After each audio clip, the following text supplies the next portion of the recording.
Muy buenas tardes con todos y todas. Seguimos en este espacio y esta iniciativa del Consejo de Comunicación que busca romper un récord mundial al podcast más largo. Tenemos ya casi 28 horas de transmisión ininterrumpida.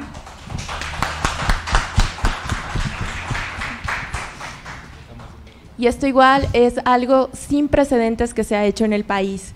Nosotros tenemos hoy el agrado de compartir, o tengo el agrado de compartir esta tarde junto a Milton. Bienvenido.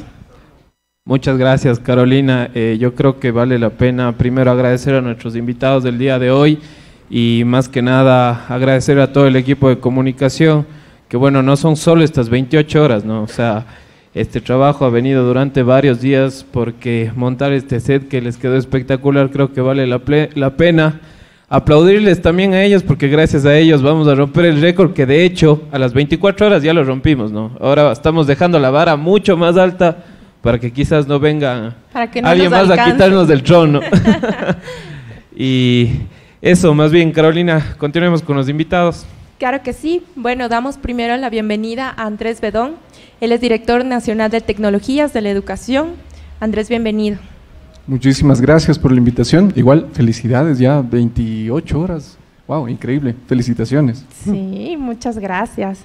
Seguimos con Ramón Murillo. Él es director de UTLA Channel de la Universidad de las Américas. Gracias, encantado de estar aquí y compartir con ustedes pues algunos criterios que vayan surgiendo. Muchísimas gracias. Agradecemos también, por supuesto, la presencia de Alejandra Ramírez. Ella es docente de la FACSO. Gracias por haberme invitado. 28 horas, felicitaciones. Bastante trabajo, bastante esfuerzo. Muchas gracias. Qué bueno que ustedes también sean parte de esta iniciativa del Consejo. Y tenemos finalmente a Byron Gallardo. Él es coordinador de Radio FACSO. Un saludo a todos, un saludo también a Janina Cruz. Gracias por la invitación de parte de la facultad. Deseosos, contentos y de parte de sus autoridades también un saludo a esta iniciativa. Yo creo, vale recalcar aquí, Ramón dijo algo interesante, bastante interesante. Dijo, vamos aquí a meter relajo. Yo sí quisiera que este ambiente lo hagamos, o sea, obviamente en base a estamos con docentes y qué más hablar de temas académicos, pero sí démosle ese toque más entretenido, porque yo decía, pensaba, a ver, para ustedes, como primera pregunta, más o menos para ir continuando esto de meter relajo, la dinámica del podcast, ustedes desde la docencia de la comunicación, que es una nueva forma de comunicar que está, yo creo que sobre todo entrando mucho en los jóvenes, porque a veces yo soy cuencano, pero creo que vale la pena escuchar en este tráfico de Quito unos 2, 3, 4, 5, hasta 8 podcasts, se puede escuchar del trayecto del trabajo a la casa, ¿no? Entonces, sí quisiera que nos comenten en este estado en el que estamos, ¿cuál creen ustedes que es la dinámica o cuál debería ser la dinámica de un podcast desde su criterio, ¿no? O sea, vamos por aquí. Empiezo yo. Vamos, okay. Andrés. A ver, primero aclarar una cosa. Quizá yo no pertenecía a la época, yo tengo 35 años, ya mismo 36, pero yo no pertenecía a la época de la gestión de los radioteatros, por ejemplo, y de la relevancia temporal que tuvieron los programas radiales, quizá en los 50, en los 60, un poco más, un poco menos. Pero sin embargo es muy lindo ver cómo se reactiva un formato en esencia que permite jugar mucho con la creatividad, que permite ser multitemático, que permite, y como ha hecho hasta ahora, que permite mostrar una diversidad temática que es asombrosa. Hay podcasts absolutamente de todo. Si a ti te gusta los videojuegos, tienes 1.000.000 de podcasts que puedes elegir. Si te gustan, si es fit también hay. Exacto, si eres fit tienes para escoger feed matutino, mediodía, feed con conocimientos budistas. tienes de todo. Eso es los increíble. gamers que están de moda también. Los gamers, claro, sobre todo la cultura gamer ha fortalecido mucho el espacio del podcast y la gestión del youtuber, la figura del youtuber y del podcaster. De Twitch, además, claro, hay muchas plataformas de streaming que ahora se consumen muy fácil por la gestión de espacios, inclusive. Como tú decías, en tu carro puedes ir escuchando tranquilamente un podcast que dura 10 minutos, 5 minutos. Claro, en el tráfico de Quito, ¿cuántos podcasts se demoran en llegar a su Ese casa? debe ser el siguiente récord. Exacto. Y es como Matrix, ¿no? Es así como en la película de Matrix. Quiero ser un experto en manejar helicópteros. Eso es escuchar un podcast. Tú escuchas un podcast sobre gamificación, sobre gestión metodológica en entornos digitales, lo que sea, y poco a poco te vas familiarizando con una temática que quizá en el pasado era muy lejana, porque no tenías un experto, un especialista, o con quién comentarlo, o un libro para consultarlo. Ahora esos temas son mucho más cercanos, y eso es quizá algo de lo más rico que pueden tener los podcasts. Antes todos teníamos quizá un programa de televisión favorito o un programa radial favorito. Ahora todos tenemos un youtuber favorito, un canal de Twitch favorito, un podcast favorito, que seguramente esperamos todas las semanas para escuchar o para intercambiar incluso comentarios con amigos, amigas, etcétera, etcétera. Creo que esa posibilidad de la diversidad temática y la posibilidad de abordar de un montón de formas de esos temas es quizá lo más rico y lo más chévere de poder hacer un podcast. Yo quisiera un poco reflexionar en el sentido de que el podcast, tal vez, ¿para qué público es? Porque muchas veces uno quiere escuchar un podcast sobre algo especial, pero porque no es aburrido. O sea, los podcasts son bien dinámicos y eso yo le decía a Ramón, metamos relajo un poco, salgamos de ese formalismo que es muchas veces los medios tradicionales y hagámosle un podcast como tal. Que por cierto, de nuevo reitero, vamos 28 horas. El podcast se llama Consejo Estéreo y yo quiero recalcar algo, hay un mapita ahí con 593, que es algo, creo yo, identitario de Ecuador, y ahorita ese 593 debe estar sonando en el mundo, ¿no? Porque vamos a romper un récord mundial que antes lo tenían en España, pero ahora vamos a vengarnos y ahora va a estar en Ecuador. Ramón, desde su visión, ustedes, bueno, los tres están dedicados a la docencia. Andrés trabaja en el Ministerio de Educación. Él es el encargado está a cargo del tema del programa educativo Educa. ¿Cómo es para ustedes o cómo ven ustedes el reto de empezar a realizar contenidos, uno hecho para niños o para el público infantil y adolescente y otros desde la adolescencia para la comunidad o la sociedad, digámoslo así? Byron.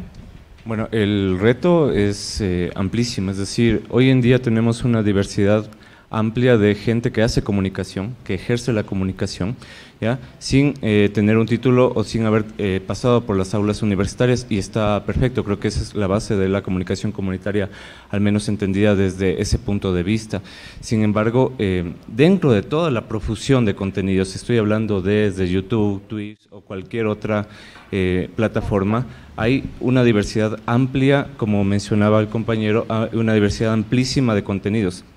Y allí creo que viene un reto para los comunicadores, es decir, cómo diferenciamos contenido común que encontramos en cualquier tipo de plataforma y cómo volvemos a ese contenido con una rigurosidad que nos plantea la comunicación social. No hablo solamente del periodismo, sino también desarrollar contenido de calidad, sin perder la calidad, y también con un enfoque narrativo atractivo. Creo que esa siempre es la mira de los periodistas o de los comunicadores. Cómo yo vuelvo esto narrativamente atractivo para el público, para no perder, porque como tengo tanta cantidad de información a lo largo de, ustedes cuando ven, salen a la calle, tenemos una profusión de pantallas múltiples, siempre estamos rodeados de narrativas, ¿no es cierto? Cómo yo vuelvo esa narrativa interesante, cómo yo vuelvo esa narrativa consumible, también pensándonos, y nosotros siempre desde la Facultad de Comunicación siempre intentamos pensarnos las cosas no desde lo fácil, es decir, quizá desde la xenofobia,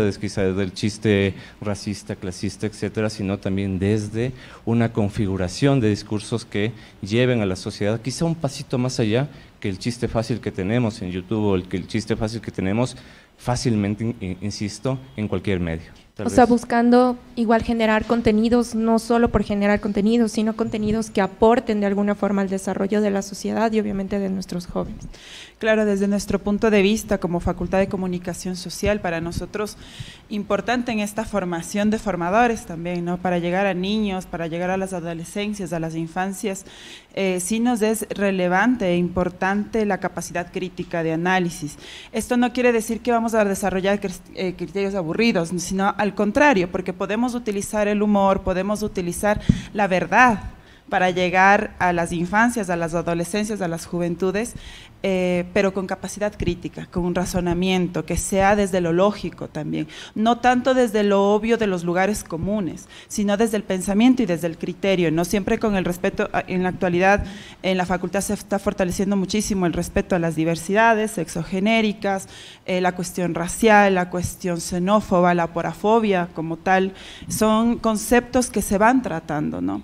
Y cuando hablamos también con otras facultades como artes, por ejemplo, en el caso de armar cosas desde el teatro, desde la pintura, desde la plástica para niños, adolescentes, adolescencias y juventudes, sí nos es importante recalcar esto, y no como una sociedad de cristal, sino como el reconocimiento a estas problemáticas, ¿no? Que existen, que están ahí perennes, y que también marcan la sociedad desde donde venimos, de donde nos desarrollamos, el ya no tener como el lugar común el maltrato, la violencia por la violencia, sino siempre desde los criterios, ¿no? Respetando sobre todo, y sí, con humor, claro, la central somos buenísimos para el humor en todo sentido, y desde ahí lo hacemos, pero lo hacemos con criticidad. O sea, sí somos bastante críticos también al humor fácil, ¿no? Al humor que sí violenta, o sea, a la larga termina violentando, no necesariamente minorías, porque ya no son minorías, son mayorías, son gente que existe, que está ahí y que se siente aludida, y eso hay que respetar ante todo. Y de ahí el humor lo ocupamos desde el sarcasmo, la ironía, y todo lo que salga siempre está en la central, vivimos del humor.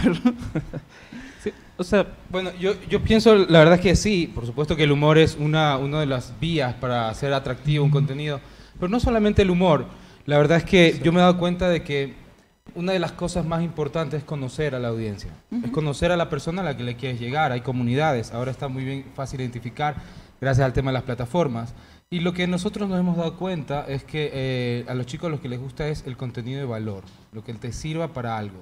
Si tú no sabes cambiar una llanta y te quedaste con la llanta baja en este tráfico de Quito, pues mira, te metes a YouTube y aprendes cómo cambiar la llanta. Entonces, creo que el contenido educativo está subvalorado en el sentido de que me parece que la gran mayoría de adolescentes, estamos hablando ya de chicos que están a veces 9 horas conectados, no sé, según algunos estudios, hay otros que ya hablan de 11 horas, demasiado, pero bueno, no sé, capaz sí, en ciertos lugares, pero entre 6 y 9 horas conectados, ¿qué están haciendo en las plataformas digitales? ¿Qué están haciendo ellos? Esa es la gran pregunta. Entonces, cuando nosotros averiguamos un poco más, nos damos cuenta de que muchos de estos chicos están aprendiendo.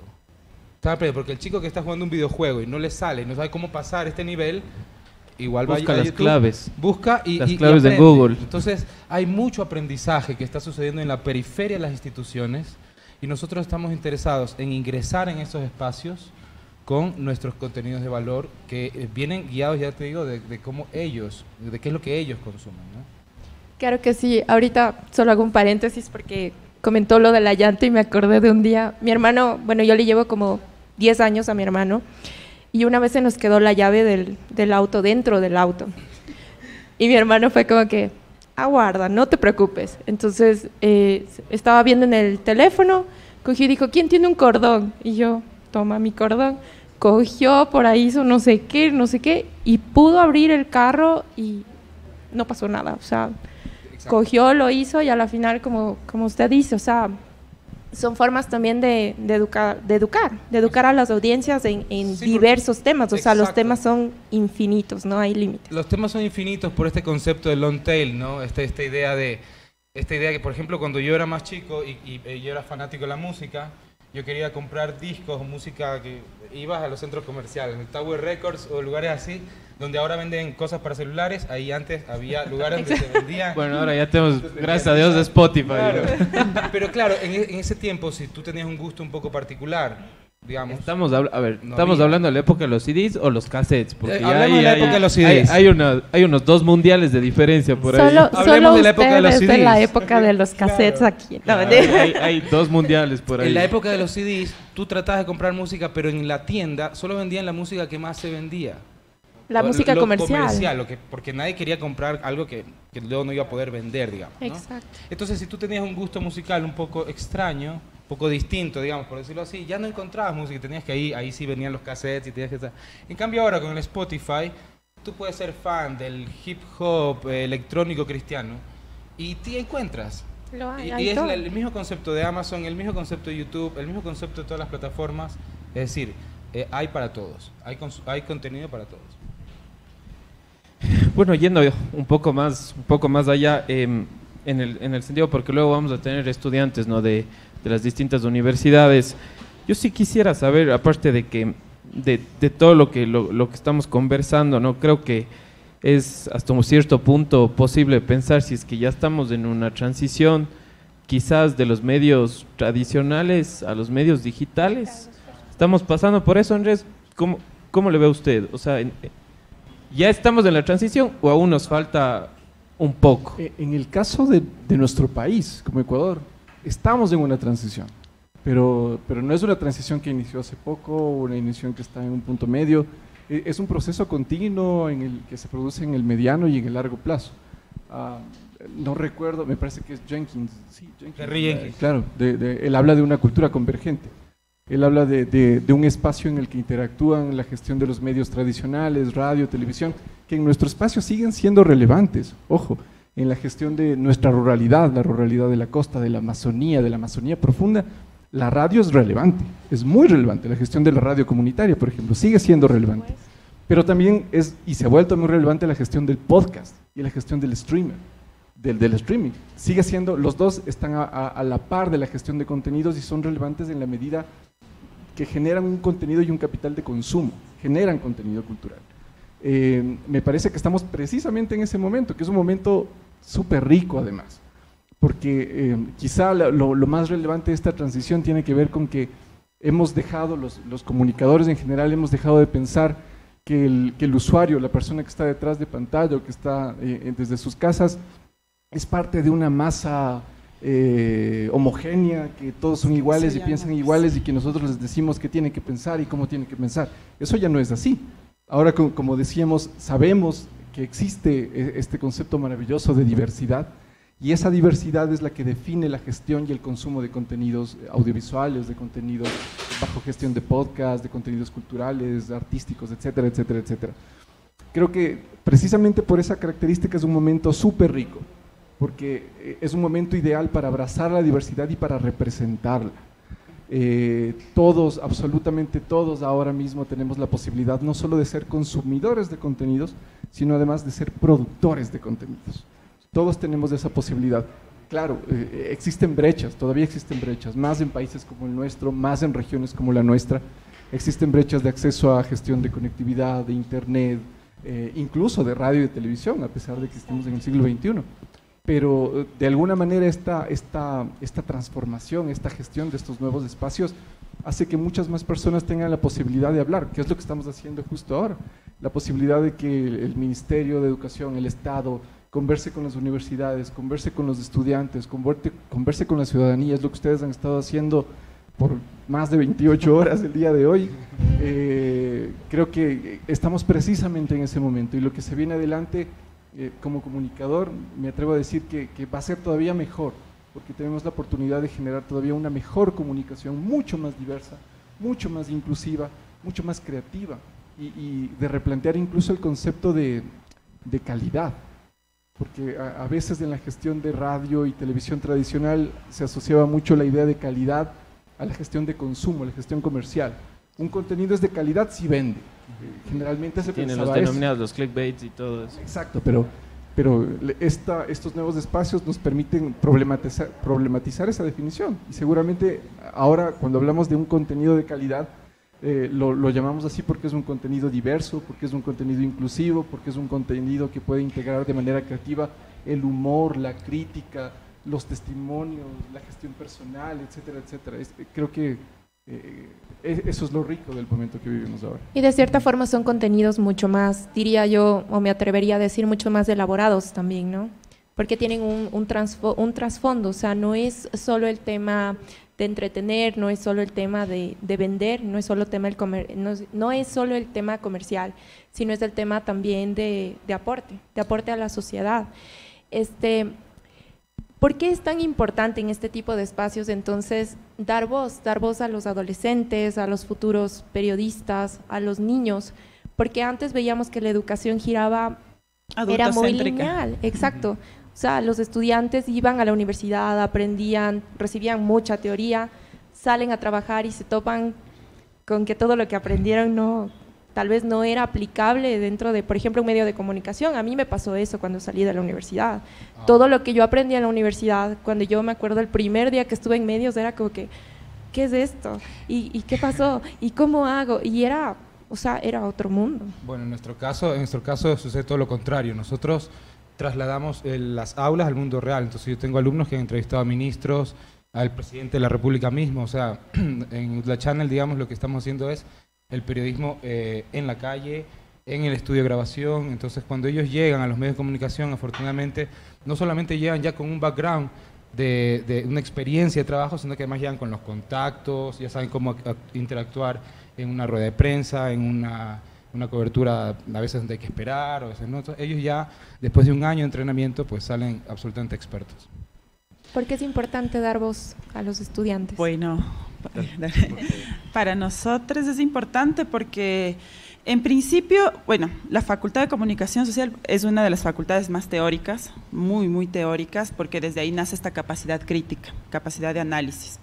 Entonces, sí les preparamos para este campo. Ahora, dentro de la parte práctica también se han venido implementando muchas cosas ya en la facultad, que estamos también llevando radio a la calle, tele a la calle. De hecho, nosotros actualmente estamos con Radio Faxo, que es la radio de la facultad, estamos con un canal de televisión también, estamos con Media Faxo, que ya se ha armado como en la parte práctica, ¿no? Pero para nosotros sí es fundamental esta parte teórica por esta capacidad crítica de análisis.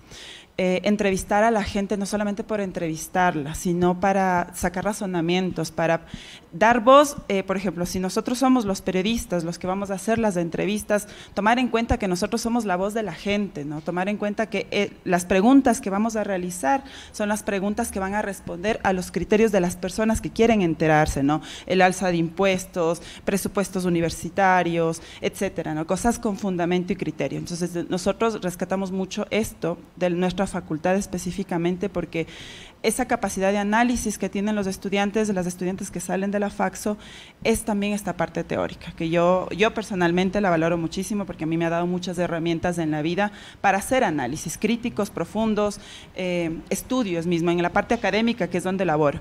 Y de ahí estamos también en la práctica conjuntamente con Byron, que Byron tiene mucha mayor experiencia ya con trabajo directo con estudiantes en la práctica. Y aparte de eso, desde los estudiantes de nosotros han salido varios medios de comunicación alternativa. Está Beso Negro, está Radio La Calle, está gente de la Guambra Radio, o sea, de estos medios alternativos. Y también hemos hecho formación de formadores en radios comunitarias. Entonces, por ejemplo, recientemente Radio de la Confenia, que ya logró una plataforma de radio en FM en plena Amazonía y que está llegando a todos los lugares, y aparte hemos tenido gente que sale de rincones de la Amazonía a recibir los talleres de formación de comunicación comunitaria, y es gente maravillosa que ahora tiene página que les recomiendo la sigan, se llama Lanceros Digitales, que son gente que se ha instruido bajo directrices de la Facultad de Comunicación Social, porque hemos ido a trabajar a campo, ¿no? Y hemos llevado la radio a campo y hemos llevado la televisión a campo, y desde allá se han gestado también sus propias plataformas, ¿no? Y están gestando comunicación y están haciendo proyectos maravillosos, y de hecho desde allá sabemos lo que está pasando en la Amazonía al fondo, ¿no? Mineras, petroleras, o sea, gente que está luchando todo el tiempo por las reservas de agua, sale de allá en información en su propio idioma, que es lo más hermoso, y que tenemos una infinidad de idiomas. Yo me he ido a dar clases allá y me he topado con gente de varias lenguas, ¿no? Que uno de verdad, hasta no ir y no trabajar con esta gente, no sabes qué tenemos en el Ecuador. Byron, recordemos que el 3 de mayo se celebra el Día de la Libertad de Prensa, ¿no? ¿Qué tan importante es Fausto Yepes estaba ayer en la noche y dijo que a pesar de todos los retos que significa la comunicación, el periodismo, no callemos. O sea, ¿cuál es la verdadera importancia de inculcar en los jóvenes, en quienes están estudiando, el ser críticos, ¿no? El ser críticos y no ser benevolentes a lo que se enfrenten. O sea, y desde ese punto de vista, ¿qué se está haciendo desde ahí? O sea, ¿cuál es el mecanismo o cómo se está inculcando a los jóvenes en ser críticos y ya no ser benevolentes? Porque el riesgo del periodista y del comunicador, todos sabemos que de las conclusiones que se ha sacado de este podcast son altas, ¿no?, en Ecuador.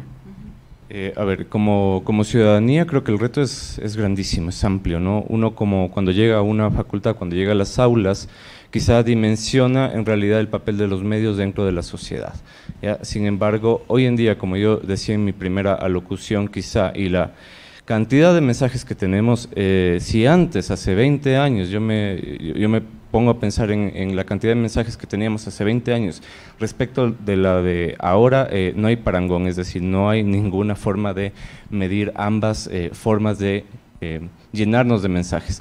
Ante eso, el papel de los medios de comunicación es clave, pero también si es que los medios de comunicación dejan de cumplir ese papel, que bien pueden cumplirlo o no, la ciudadanía debe tener mecanismos de verificación de lo que está consumiendo. Con la pandemia lo vimos, yo recuerdo con el tema del terremoto, por ejemplo, hace algunos años en Manabí, la cantidad de noticias falsas, la cantidad de noticias amarillistas, sensacionalistas, era enorme. Las cadenas que nosotros venimos viviendo, yo me recuerdo, apenas me creé un mail, hace más de, bueno, no voy a decir la cantidad de años. ¿Cuántos mundiales? Díganme, aquí medimos en mundiales, en el Consejo medimos en mundiales. Creería que entre 3 y 4 mundiales. Claro, ya empezaron, a la par empezaron a llegar cadenas de desinformación como se mantiene. Entonces, el reto es enorme. Si como comunicadores a veces no podemos distinguir, mucho más para la ciudadanía pudiera ser difícil esta distinción, ¿no es cierto? Y dentro de eso, como usted mencionaba, el tema de los jóvenes, quizá allí, y retomo un poco lo que mencionaba Alejandra, es decir, y también lo que se ha dicho en este panel, las formas narrativas en las que nosotros estamos inmersos, ¿no es cierto?, como comunidades culturales, tiene que ver también cómo proponemos las cosas, ¿no es cierto?, y también cómo consumimos esas cosas. Entonces, quizá allí valdría identificar en qué forma cultural estamos, en qué forma estamos inmersos, produciendo, consumiendo también productos para identificar ciertos patrones. Me parece que por allí podría ser. Lo que va más o menos en las fake news, ¿no? O sea, Claro. El contenido digital es tan amplio que muchas veces estamos propensos a encontrarnos con capaz un alto porcentaje de fake news, ¿no? Entonces, en ese sentido, Ramón, metamos un poquito de relajo. A ver, bueno, ya que hiciste. Y digamos, ¿cómo, o sea, como consumidor, como ciudadano, cómo evito llegar a esas fake news? O sea, ¿cuál es mi tarea también como ciudadano, ¿no? O sea, mi tarea es ser crítico, ¿no? Mi tarea es ser crítico, mi tarea es entender el ecosistema digital, cómo funciona. Mi tarea es ser activo, ¿no? Justamente Jenkins hablaba de la cultura participativa. Y eso es algo que tenemos desde siempre. Es exactamente el mismo fenómeno de los años 60, donde los chicos querían cambiar el mundo, es el mismo que ocurre ahora. Es exactamente igual. Lo que pasa es que ahora tenemos distintos espacios y distintas dinámicas de comunicación y también distintos modelos de negocio en la comunicación. Entonces todo esto se pone muy interesante y yo siempre he dicho que estudiar comunicación ahorita es fascinante por todo lo que está pasando, ¿no? Entonces pensemos en esto, ¿no? Primero existe este elemento de la interacción que no existía antes del 2.0. Entonces, el momento que viene esto de la interacción, el periodismo y todo lo demás, o sea, pero yo voy a hablar específicamente del periodismo ahora, pero todo lo demás se transforma, porque ahora implica que las personas que son tu audiencia participen de la creación de ese contenido. Ya no me interesa solamente que se metan a mi página y se queden ahí colgados en mi página un montón de tiempo, ya no. Ahora me interesa que ellos co-creen ese contenido, que ellos agarren un contenido que consideren de valor que yo haya hecho y a partir de ahí generen uno nuevo, ¿no? Y ahí viene esta maravilla del transmedia, ¿no? que se va expandiendo el contenido. Eso por un lado, ¿no? el crear contenido de valor, hacer que la gente participe de esos contenidos y que sea parte de esa cultura participativa. ¿Cuáles son tus intereses para una sociedad mejor? Cuidar el medio ambiente, tal vez. Entonces, pues, consumirás contenido respecto a ello y construirás contenido referente a eso. Entonces, va un poco por ahí. Alejandra, yendo un poco en la creación de contenidos, la ¿no? línea periodística. Y Byron también decía algo, ¿qué pasa si el periodismo deja de hacer su tarea, no? O sea, yo creo que en todo Estado democrático el periodismo es fundamental, incluso hay un autor que a mí me encanta, que habla sobre la poliarquía, que es Robert Dahl, y dentro de sus requisitos para llegar a una poliarquía, porque él decía, bueno, tenemos un Estado democrático, pero ¿qué más podemos hacer? ¿Cómo podemos perfeccionar? Entonces él hablaba de la poliarquía y decía que debe existir una libertad de expresión y una libertad informativa. O sea, libertad de expresión en que cada uno tiene la libertad de poder decir lo que piensa, ¿no? Dentro del marco de la ley, lo dice él. Claro. Ya cuál sea el marco de la ley en distintos países ya es tema de otro debate. Y además de la libertad informativa en el sentido de que, o sea, uno debería acceder a todo tipo de información, incluso crear información. ¿Qué pasaría? ¿Cómo le ve usted a una democracia o en un sentido utópico, una poliarquía, si el periodismo deja de hacer su tarea? Bueno, en principio creo que aquí hay que hacer una diferencia súper clara entre lo que es ser un periodista y lo que es ser un comunicador social. El periodista, de hecho, necesariamente no tiene que pasar por las aulas universitarias, ¿no? El periodista es esta persona, bueno, y también tenemos una visión bastante romántica del periodista, el periodista que salía a buscar la información, que salía a hacer la investigación, que salía a ver la noticia, a buscar la noticia, luego se sentaba en su máquina a escribir, con su café, su tabaco, y redactaba, y todo, ¿no? Tenemos Pablo Palacio, o sea, tenemos referentes también, Gabriel García Márquez, gente que no es que ha pasado por las aulas, pero el periodismo es más un oficio que una ciencia. Justo eso en principio. Dentro del consejo, o sea, de la información que tenemos es un porcentaje altísimo de gente que ha vivido del periodismo. Claro que sí. Y no tiene un título. Es más, dar una cuña aquí. El consejo ha hecho convenios con la UID para poder que esa gente que probablemente ha vivido del periodismo y no ha tenido la oportunidad de tener su título, lo pueda hacer, ¿no? En un corto tiempo de 2 años, después de algunas evaluaciones y todo. Pero en este caso creo que es un oficio muy rico, ¿no? Y muy sabio también, de mucha inteligencia y mucha preparación. Actualmente ese es el reto, porque actualmente realmente cualquiera ya puede ser periodista. O sea, si tú estás yendo en la calle, hay un choque, sacas tu celular y vas contando, acabo de vivir esto, un auto se chocó y hubo un muerto, estás dando una información así, de planazo, ¿no? Es la inmediatez que tenemos de las herramientas, es la inmediatez de la información, la inmediatez de la tecnología que nos permite realmente tener esta libertad de expresión, y creo que ahora más que nunca hay una libertad de expresión. Ahora, cuando te vuelves ya periodista de profesión y vas a hacer tu oficio con todos los parámetros que esto significa, es obviamente haciendo caso a una ley, responsabilidad ulterior, verificación de las fuentes, y ahí viene la diferencia también entre la información por información y la información con calidad. Una información que esté verificada, que esté contrastada, porque la información no debe ser una mercancía, y creo eso, que en este punto la información se está volviendo una mercancía. Y las famosas primicias. Entonces, también, la primicia y los fake news que venden, y venden un montón. Entonces, eso es un discernimiento que, claro, esta saturación de información que tenemos en redes sociales nos está haciendo vivir entre la realidad y el fake, ¿no?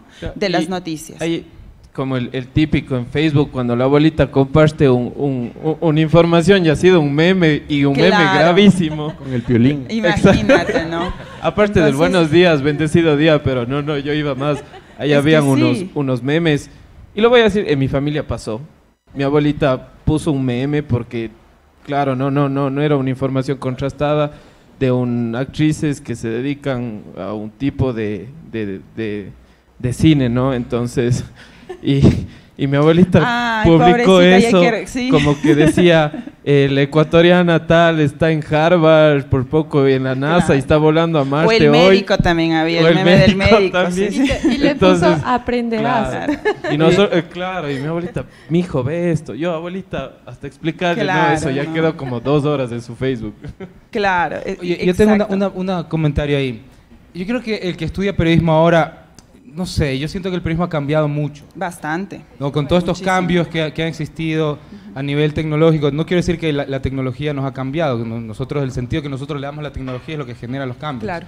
Pero yo sí creo que en este momento los periodistas o quienes están estudiando periodismo están siendo mucho más capacitados para otras cosas, no solamente es el tema de transferir información, ya no se trata de transmitir información, trasladarla, sino se trata de crear contenidos de valor a partir de esa información, a partir de una noticia crear cosas nuevas, crear noticias nuevas, ¿no? Enfoques nuevos, enfoques diferentes. Pero además hay todo un aprendizaje técnico que ahora tienen los chicos de las carreras de periodismo, todo un aprendizaje técnico sobre cómo grabar, cómo editar, cómo transmitir en vivo, en qué formato se exporta, etcétera, etcétera. Entonces, un periodista del siglo XXI no puede ser un periodista que solamente transmite información o transfiere información, sino tiene que ser uno que sepa crearla con las herramientas que existen. Además, sepa hacer que su audiencia participe. Y además, yo veo con mucho interés cómo los modelos de negocio de la comunicación y del periodismo están cambiando, están multiplicándose también. Antes solamente se hacía a partir de, por ejemplo, la pauta, ¿no? La famosa pauta. Pero ahora hay otras maneras de monetizar, por ejemplo, con contenidos. Y yo veo, por ejemplo, el canal de VisualPolitik, ¿no? Que es este proyecto de YouTube. Se financian a través de un sistema de Patreons. Un sistema de donde su audiencia que consume su contenido pues le hace sus donaciones. Eso es interesante. Pero en ese caso estás diciendo como que el periodista ahora va a tocar las campanas, dar la misa y cobrar la limosna. El periodista tiene que vivir de algo, siempre ha sido así. O sea, ser polifuncional, pero eso también nos lleva a una desvalorización del trabajo y una sobreexplotación también, porque si bien es cierto, por ejemplo, hay escuelas de diseño gráfico, hay escuelas de marketing y publicidad que pueden hacer esos trabajos de entreventa y publicación, y el periodista puede ser mucho más profesional dedicándose a investigar, porque ojo, también hay que tomar en cuenta que la información es algo importantísimo para una sociedad, o sea, para un pueblo. No podemos como periodistas tener eso de por sacar la primicia, mandar cualquier cosa sin antes hacer este trabajo investigativo, sin tener los datos, sin tener lo que de verdad se necesita como oficio de periodista, no hacer esta investigación. Y sobre eso, o sea, ponernos también a hacer el diseño, la publicación y vender es para nosotros, al menos para mí, es esta saturación de trabajo, explotación laboral también, porque lo que pueden hacer 3 o 4 personas la va a hacer una sola. Lo que pasa es que yo no estoy pensando. Entonces, también creo que, perdón, tener como creo yo también esta cierta responsabilidad también con lo profesional y hasta dónde también nos exige la profesión. Yo entiendo, o sea, yo misma soy polifuncional en muchas cosas y me he autoeducado, como dices, por YouTube he aprendido ilustrador, Photoshop, todo lo que tal vez mi facultad no me ha dado porque no es su deber como facultad, no es comunicación social, pero lo he hecho sí por las necesidades laborales. Sin embargo, sí hay que tomar en cuenta esto, ¿no? Con la cuestión de la vida digna, del trabajo digno, salarios dignos, más allá de ser el emprendedor. No sé, creo que ahí tengo yo justamente estaba pensando en eso, no estaba pensando en trabajar para un medio y ganar un sueldo específicamente, sino que creo que ahora existe la libertad de estos emprendimientos de comunicación, donde no necesariamente es la precarización del trabajo, no es necesariamente trabajar, sino es que hay más roles, me parece a mí, dentro de este ámbito. Siento yo que hay muchos proyectos de comunicación que están naciendo de esa manera y creo que todas estas cosas que aparecen, todos estos elementos del marketing, estos elementos de acá, que son propios de los entornos digitales, han aportado mucho a que el crecimiento de nuevos medios, el crecimiento de nuevas propuestas y de nuevos contenidos. Quizá en esa misma línea también se ha vuelto mucho más importante la posibilidad de que el comunicador genere comunidad. Ahora es mucho más relevante que antes. Por eso se abre esa posibilidad de que su misma comunidad sea la que financie la operatividad de esa gestión comunicacional. Quizá yo nunca he ejercido el periodismo, yo más, quizá como comunicador me he dirigido mucho más a la gestión educomunicacional, pero creo que en la relación específica de niñas, niños, adolescentes, hoy más que nunca se vuelve mucho más relevante la gestión crítica del consumo de información. Por ejemplo, desarrollar o implementar procesos vinculados a la formación mediática informacional y a la gestión crítica del consumo en entornos digitales. Eso se ha vuelto hace algunos años ya parte fundamental de la gestión, incluso curricular y pedagógica. Claro. Es muy importante que nosotros como adultos, siendo padres, docentes, familiares, tíos, amigos, sobrinos, lo que sea, podamos guiar de alguna manera la gestión responsable del consumo de esa información. Aquí aprovecho para hacer una cuña sin querer, que vino del Ministerio de Educación. El podcast se presta para eso. La pauta. Contratos, no, mentira. El Ministerio de Educación desarrolló hace un par de años un micrositio que ofrece algunas herramientas, sobre todo para docentes, guías para docentes, también para estudiantes, para familias, con algunos tips prácticos para prevención de riesgos en entornos digitales.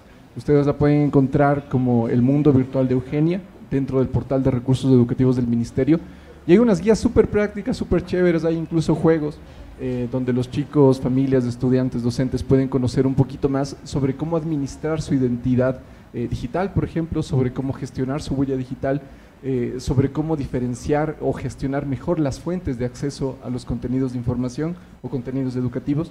Creo que eso sobre todo se ha vuelto muy importante y necesario, ¿no?, en el contexto actual. Exactamente, justo ese punto quería topar porque, claro, hablamos también de que en pandemia hubo una infodemia y fue muy crítico, o sea, en realidad yo creo que caímos en una crisis de la información y eso creo yo que destaca o nos lleva a valorar también la importancia de educar a las audiencias. ¿Cómo o ustedes creen que el contenido visto desde la educomunicación aporta a la educación de las audiencias aquí en el país? Bye. A ver, bueno, primero creo que la educomunicación, por desgracia, no está tan difundida aún en el país, sí, nos falta muchísimo para llegar allá. Creo que la Escuela de la Educomunicación, que planteaba la educación de las audiencias por allá por los 80s, tuvo su tope, y hoy en día tenemos una cantidad enorme de medios que no tienen ese eje, me parece, desde allí, desde lo educativo.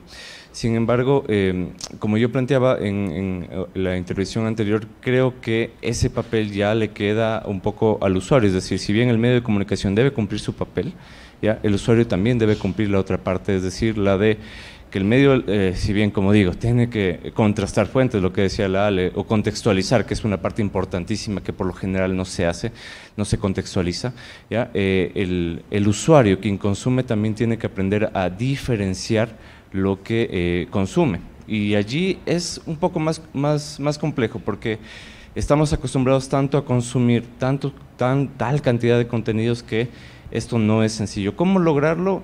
Me parece que el usuario mismo, desde su capacidad de llegar a la cantidad enorme de contenidos, debe aprender a revisar cuál es la fuente de donde sale esa información. Quizá, y por allí, y quizá y también la respuesta quede a medias y esté un poco decepcionados de que esperaban más, pero creo que la gente debe ir a la par, es decir, tanto como los medios son responsables, la gente debe ser responsable de lo que consume, por un tema democrático también de cómo llegamos a nuestras audiencias. ¿Puedo completar eso? También creo que, bueno, si bien es cierto el público es fundamental para hacer ese propio seguimiento, tomemos en cuenta que muchas veces, o sea, hasta siglo pasado, siglo XX, los medios de comunicación formales, no radio, televisión, prensa, eran los medios que llegaban a la gente, y la gente sí o no tenía ese afán de creer, de tener algo en que basarse. Bueno, ¿no? y aparte Entonces, también antes, hace muchos años, no teníamos la cantidad de medios de comunicación exacto, que hay ahora, ¿no? De fuentes de... Y el problema también, yo en la actualidad pienso que los medios de comunicación tradicionales están en crisis frente a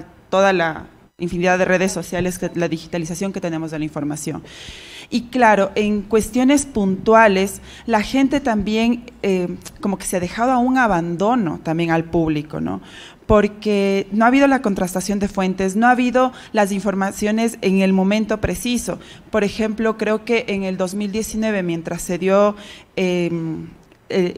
la toma, lo que se dio el estallido social que hubo en octubre de 2019, creo que ahí los medios tradicionales perdieron muchísima credibilidad.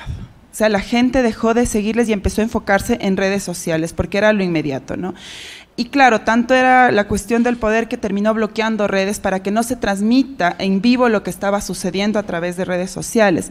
Y es muy brutal de alguna forma este abandono que se le deja al público cuando está pasando algo gravísimo en las calles y un canal de televisión está transmitiendo Bob Esponja. por ejemplo. Eso me parece una falta de respeto total, sea la línea que fueres. O sea, eso es independiente porque yo como profesora, también como docente y como comunicadora, sí creo que no hay esa objetividad impecable porque somos seres humanos y los seres humanos somos subjetivos y los seres humanos tenemos tendencias, tenemos lados, tenemos sectores a donde nos apegamos más o menos, eso es clarísimo. Y un medio de comunicación está conformado por seres humanos, por favor, o sea, no pidamos esa objetividad, pero sí pidamos lo más cercano a la realidad, a la verdad de lo que está sucediendo. Entonces creo que ahí empezamos también en Ecuador una crisis mediática muy fuerte en cuanto a la veracidad de la información y así lo que me están diciendo es verdad o no, o sea, en ese nivel. Y tenemos ahora la tendencia de, o sea, es como mi mamá, ¿no? El Face dice, es que en el Face está, ya vos no te llegarías, si en el Face dice, claro, y claro, todavía no entiende la cuestión del algoritmo, pero en Face está, ¿no? Entonces para mi mamá es más importante eso que de pronto lo que digan los canales tradicionales. Entonces creo que ahí nos estamos enfrentando a una crisis y lo que está haciendo que medios alternativos que se transmiten por redes sociales tengan mayor veracidad y obviamente va a tender mucho con tendencias políticas, ideológicas, etcétera, ¿no? Bueno, como Andrés ya se mandó su cuñita, yo creo que es momento de nosotros agradecer también y dar nuestra cuña, dado que llegamos gracias a la fibra óptica de Telconet, gracias a 5 Sentidos Consultoría Comunicacional y a Nelson Valencia, quien nos colaboró con la iluminación de todo esto. Esa es nuestra cuñita del Consejo Estéreo también. Y creo que también a nuestras abuelitas que les hemos mencionado por lo de los memes. Abuelita, si me está viendo, no publique de nuevo, por favor. Que Abuela, luego me reclaman a mí, mis amigos, mis primos y todo, por favor. El 3 de mayo, ¿no? es el día de la libertad de prensa y se da gracias a una recomendación 26 que se da a cabo en una conferencia del UNESCO, ¿no? El sentido de ello es que todos los estados que son miembros de estos organismos internacionales sepan este día llegar a una evaluación de cómo está la libertad de prensa dentro de cada uno de sus países. La academia, creo yo que desde Grecia, y no se equivocaron mucho, a mi forma de ver muy particular, era el primer poder, ¿no? En Grecia se creía que la academia es el primer poder y es el que iba a dar los hilos.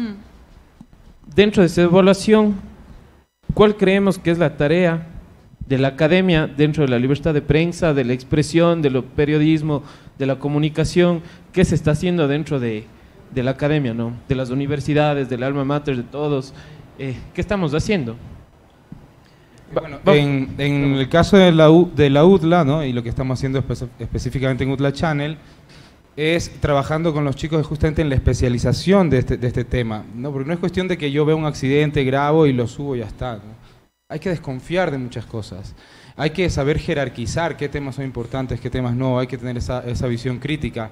Y en cuanto al tema de la libertad de expresión, yo tengo un pensamiento particular respecto a ello. Yo creo que no es que hay o no hay libertad de expresión. Yo creo que la libertad de expresión los periodistas las trabajamos todos los días, la luchamos todos los días, la buscamos todos los días. No siempre la encontramos. A veces en los propios medios hay líneas editoriales, ¿no? Y entonces mientras nosotros mantengamos la línea informativa por encima de la línea editorial estamos perfectos. Pero el momento que una línea editorial se quiere poner por encima de la línea informativa, ahí es donde empiezan los problemas.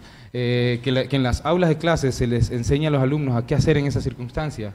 En el momento en que tienes que elegir entre tu trabajo y tu ética, creo que es importante, ¿no? Darles herramientas para que puedan pasar de ello. Además, si estamos pensando, por ejemplo, en cuestiones éticas, en cuestiones de libertad de expresión, no solamente se dan a partir de amenazas la libertad de expresión. No solamente te ponen, a veces también te tratan bien para modificar un poco claro, la publicación respeto, que tú hagas. Claro, entonces, con todo respeto, enseñarle al chico que no tiene que aceptar el almuerzo de la fuente o que tiene que tener esa distancia con la fuente.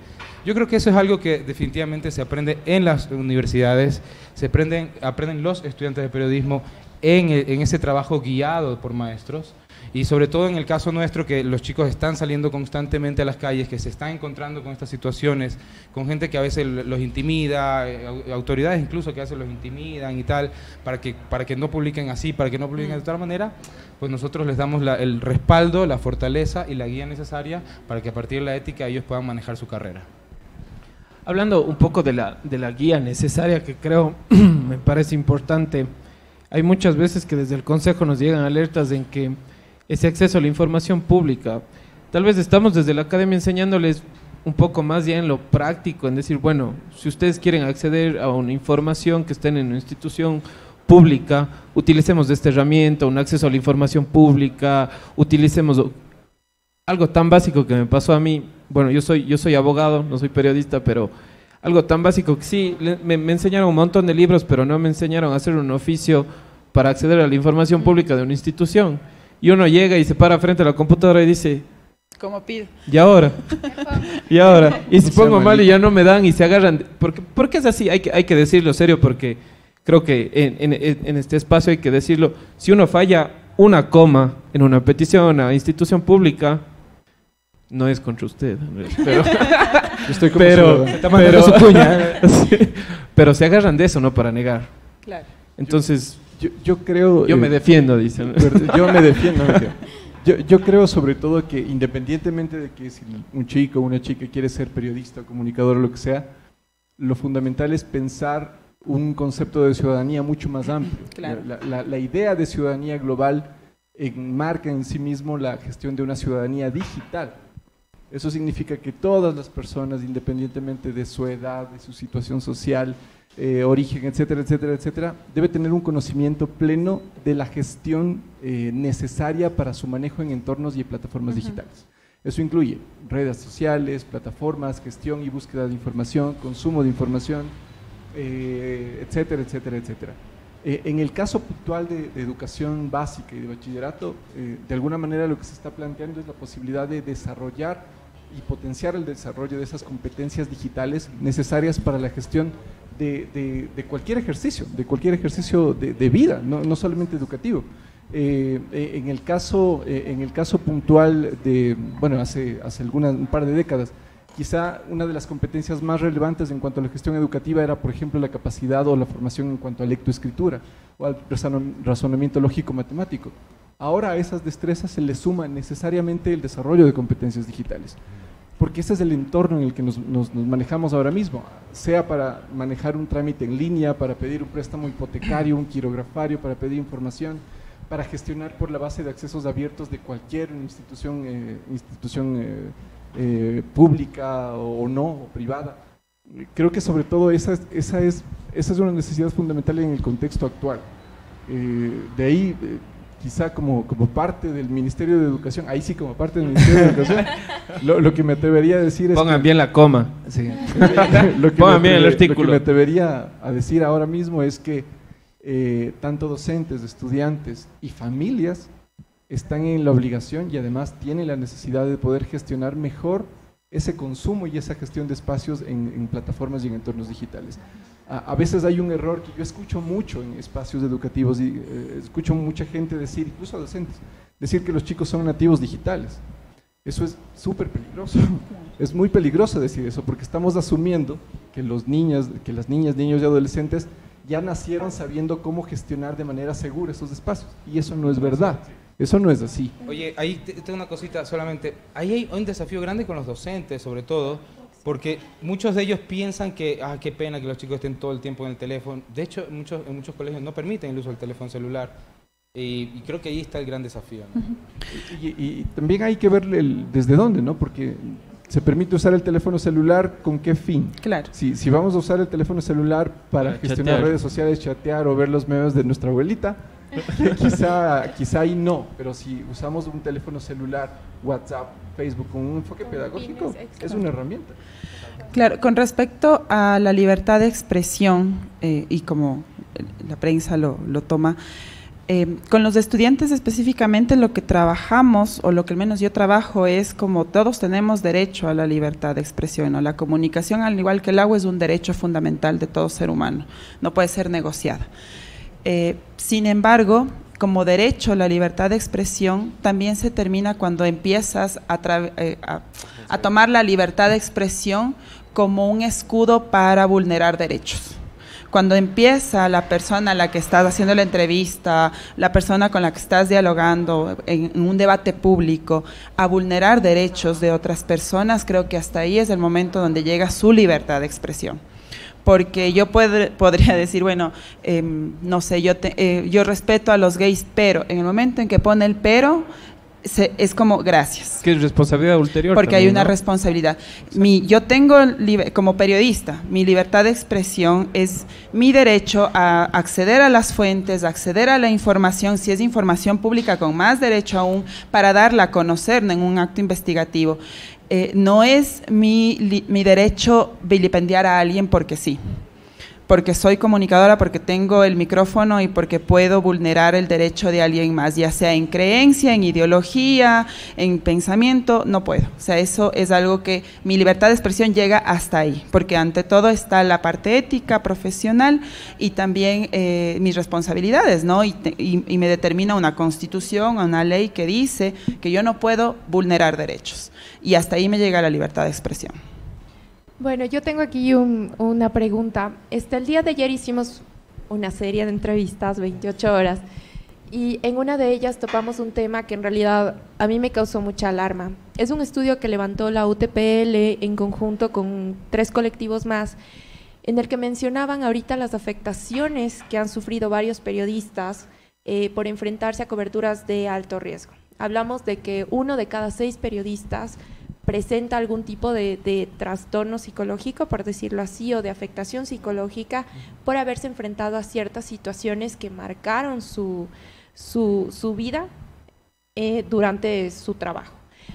Como docentes, que se está prestando atención al tema emocional de los estudiantes, por ejemplo, se les está preparando psicológicamente también para enfrentar este tipo de situaciones.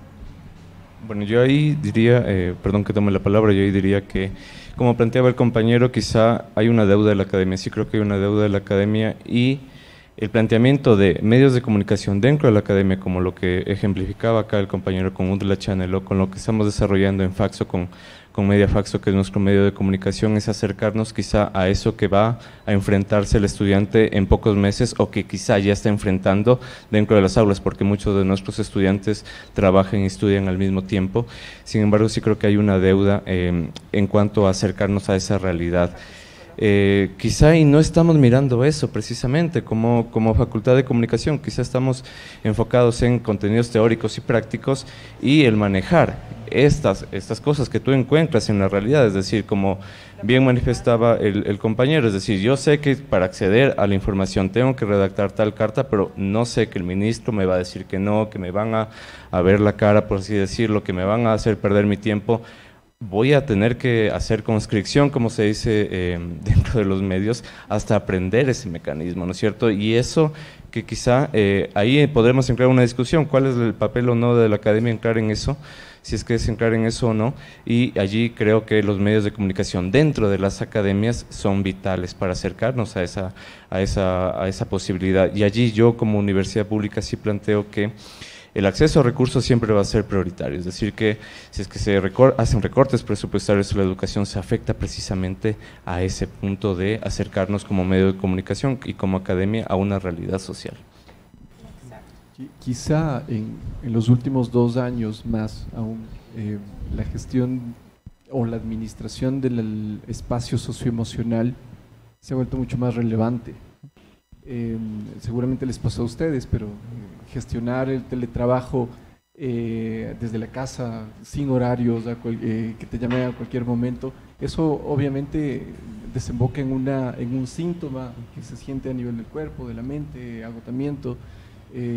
Después de esa realidad que nos costó mucho a docentes, estudiantes, familias, a trabajadores, etcétera, etcétera, creo que se ha vuelto mucho más relevante poder pensar el espacio laboral y el espacio educativo también en la línea del bienestar socioemocional y el bienestar socioafectivo inclusive, porque un buen profesional no puede llegar a ser un buen profesional si no se está bien de manera integral, sea que no tenga una buena relación con otros compañeros, con sus jefes, con su familia o lo que sea.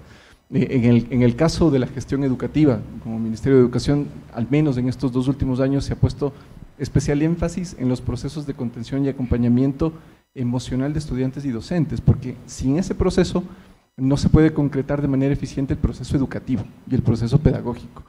Por lo tanto, ha sido necesario gestionar ese espacio de bienestar. En algunos casos, obviamente, es mucho más complejo que en otros. Incluso en el caso de las y los docentes, por ejemplo, ha sido necesario en algunos casos armar espacios de contención entre pares, entre docente o entre estudiantes o deses. Creo que eso ha vuelto quizá de alguna manera un poco más rico y llevadero los procesos de crisis a los que nos hemos acostumbrado en los últimos años, sobre todo por la pandemia o por esa reorganización de los tiempos que nos exigió la pandemia. Yo quisiera solamente acotar un poquito lo que tú decías, pero desde el punto de vista del periodista, ¿no? Yo prefiero trabajar con mis alumnos en su carácter, porque finalmente yo sí he escuchado ese tema, ¿no? de los periodistas que dicen, tenemos muchos problemas, nos sentimos afectados, y por supuesto que es normal, perfectamente normal, pero los periodistas siempre hemos tenido que enfrentar la realidad y trabajar duro, como trabaja el cirujano, como trabaja cualquier otra persona que está frente a la realidad y que se ve afectado, por supuesto, a ella. Nosotros preferimos trabajar el carácter de nuestros chicos para que sepan que van a eso, porque es que es a lo que vamos. Los periodistas que están ahorita mismo en Ucrania tienen que estarse llevando unas cargas emocionales muy fuertes, pero necesitamos de gente que esté ahí para saber lo que pasa. Perfecto, agradecemos mucho a nuestros invitados del día de hoy y seguimos con el segundo bloque, pero antes Milton nos tiene una sorpresa. Cuando estamos en clases y tenemos 2 horas seguidas, creo que siempre es necesario tener un receso, el recreo, pero qué mejor tener la presencia de uno de los músicos más grandes de Ecuador, ¿no? Por toda su trayectoria, y poder hacerlo un recreo totalmente agradable, en el sentido de que la música también es una forma de expresarse, ¿no? Y expresar algunos sentimientos y muchas cosas más, ¿no? Tenemos a Juan Carlos Darciniega, que participó en la Orquesta Filarmónica del Ecuador entre 2009 y 2012. Ha sido estudiante de maestros de talla internacional como Lin Chang, Andrew Baranov y Eduardo Florencia, con quien se presenta constantemente en conciertos de música de cámara. Por favor, Juan Carlos, entreténnos con tu maravillosa música, y gracias por estar aquí. Gracias a ti también estamos logrando casi 29 horas de transmisión.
Un gran aplauso, por favor, para nuestro músico. Bellísimo, ¿qué sería nuestra vida sin la música? Muchas gracias, Juan Carlos. Creo que nos divertimos todos mucho y ya estamos en el siguiente segmento. Caro.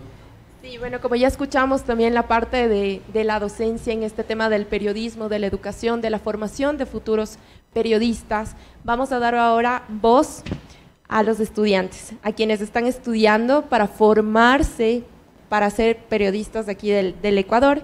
Y bueno, también contamos con la presencia de Álvaro Torrelli, él también es docente en la Universidad Internacional del Ecuador.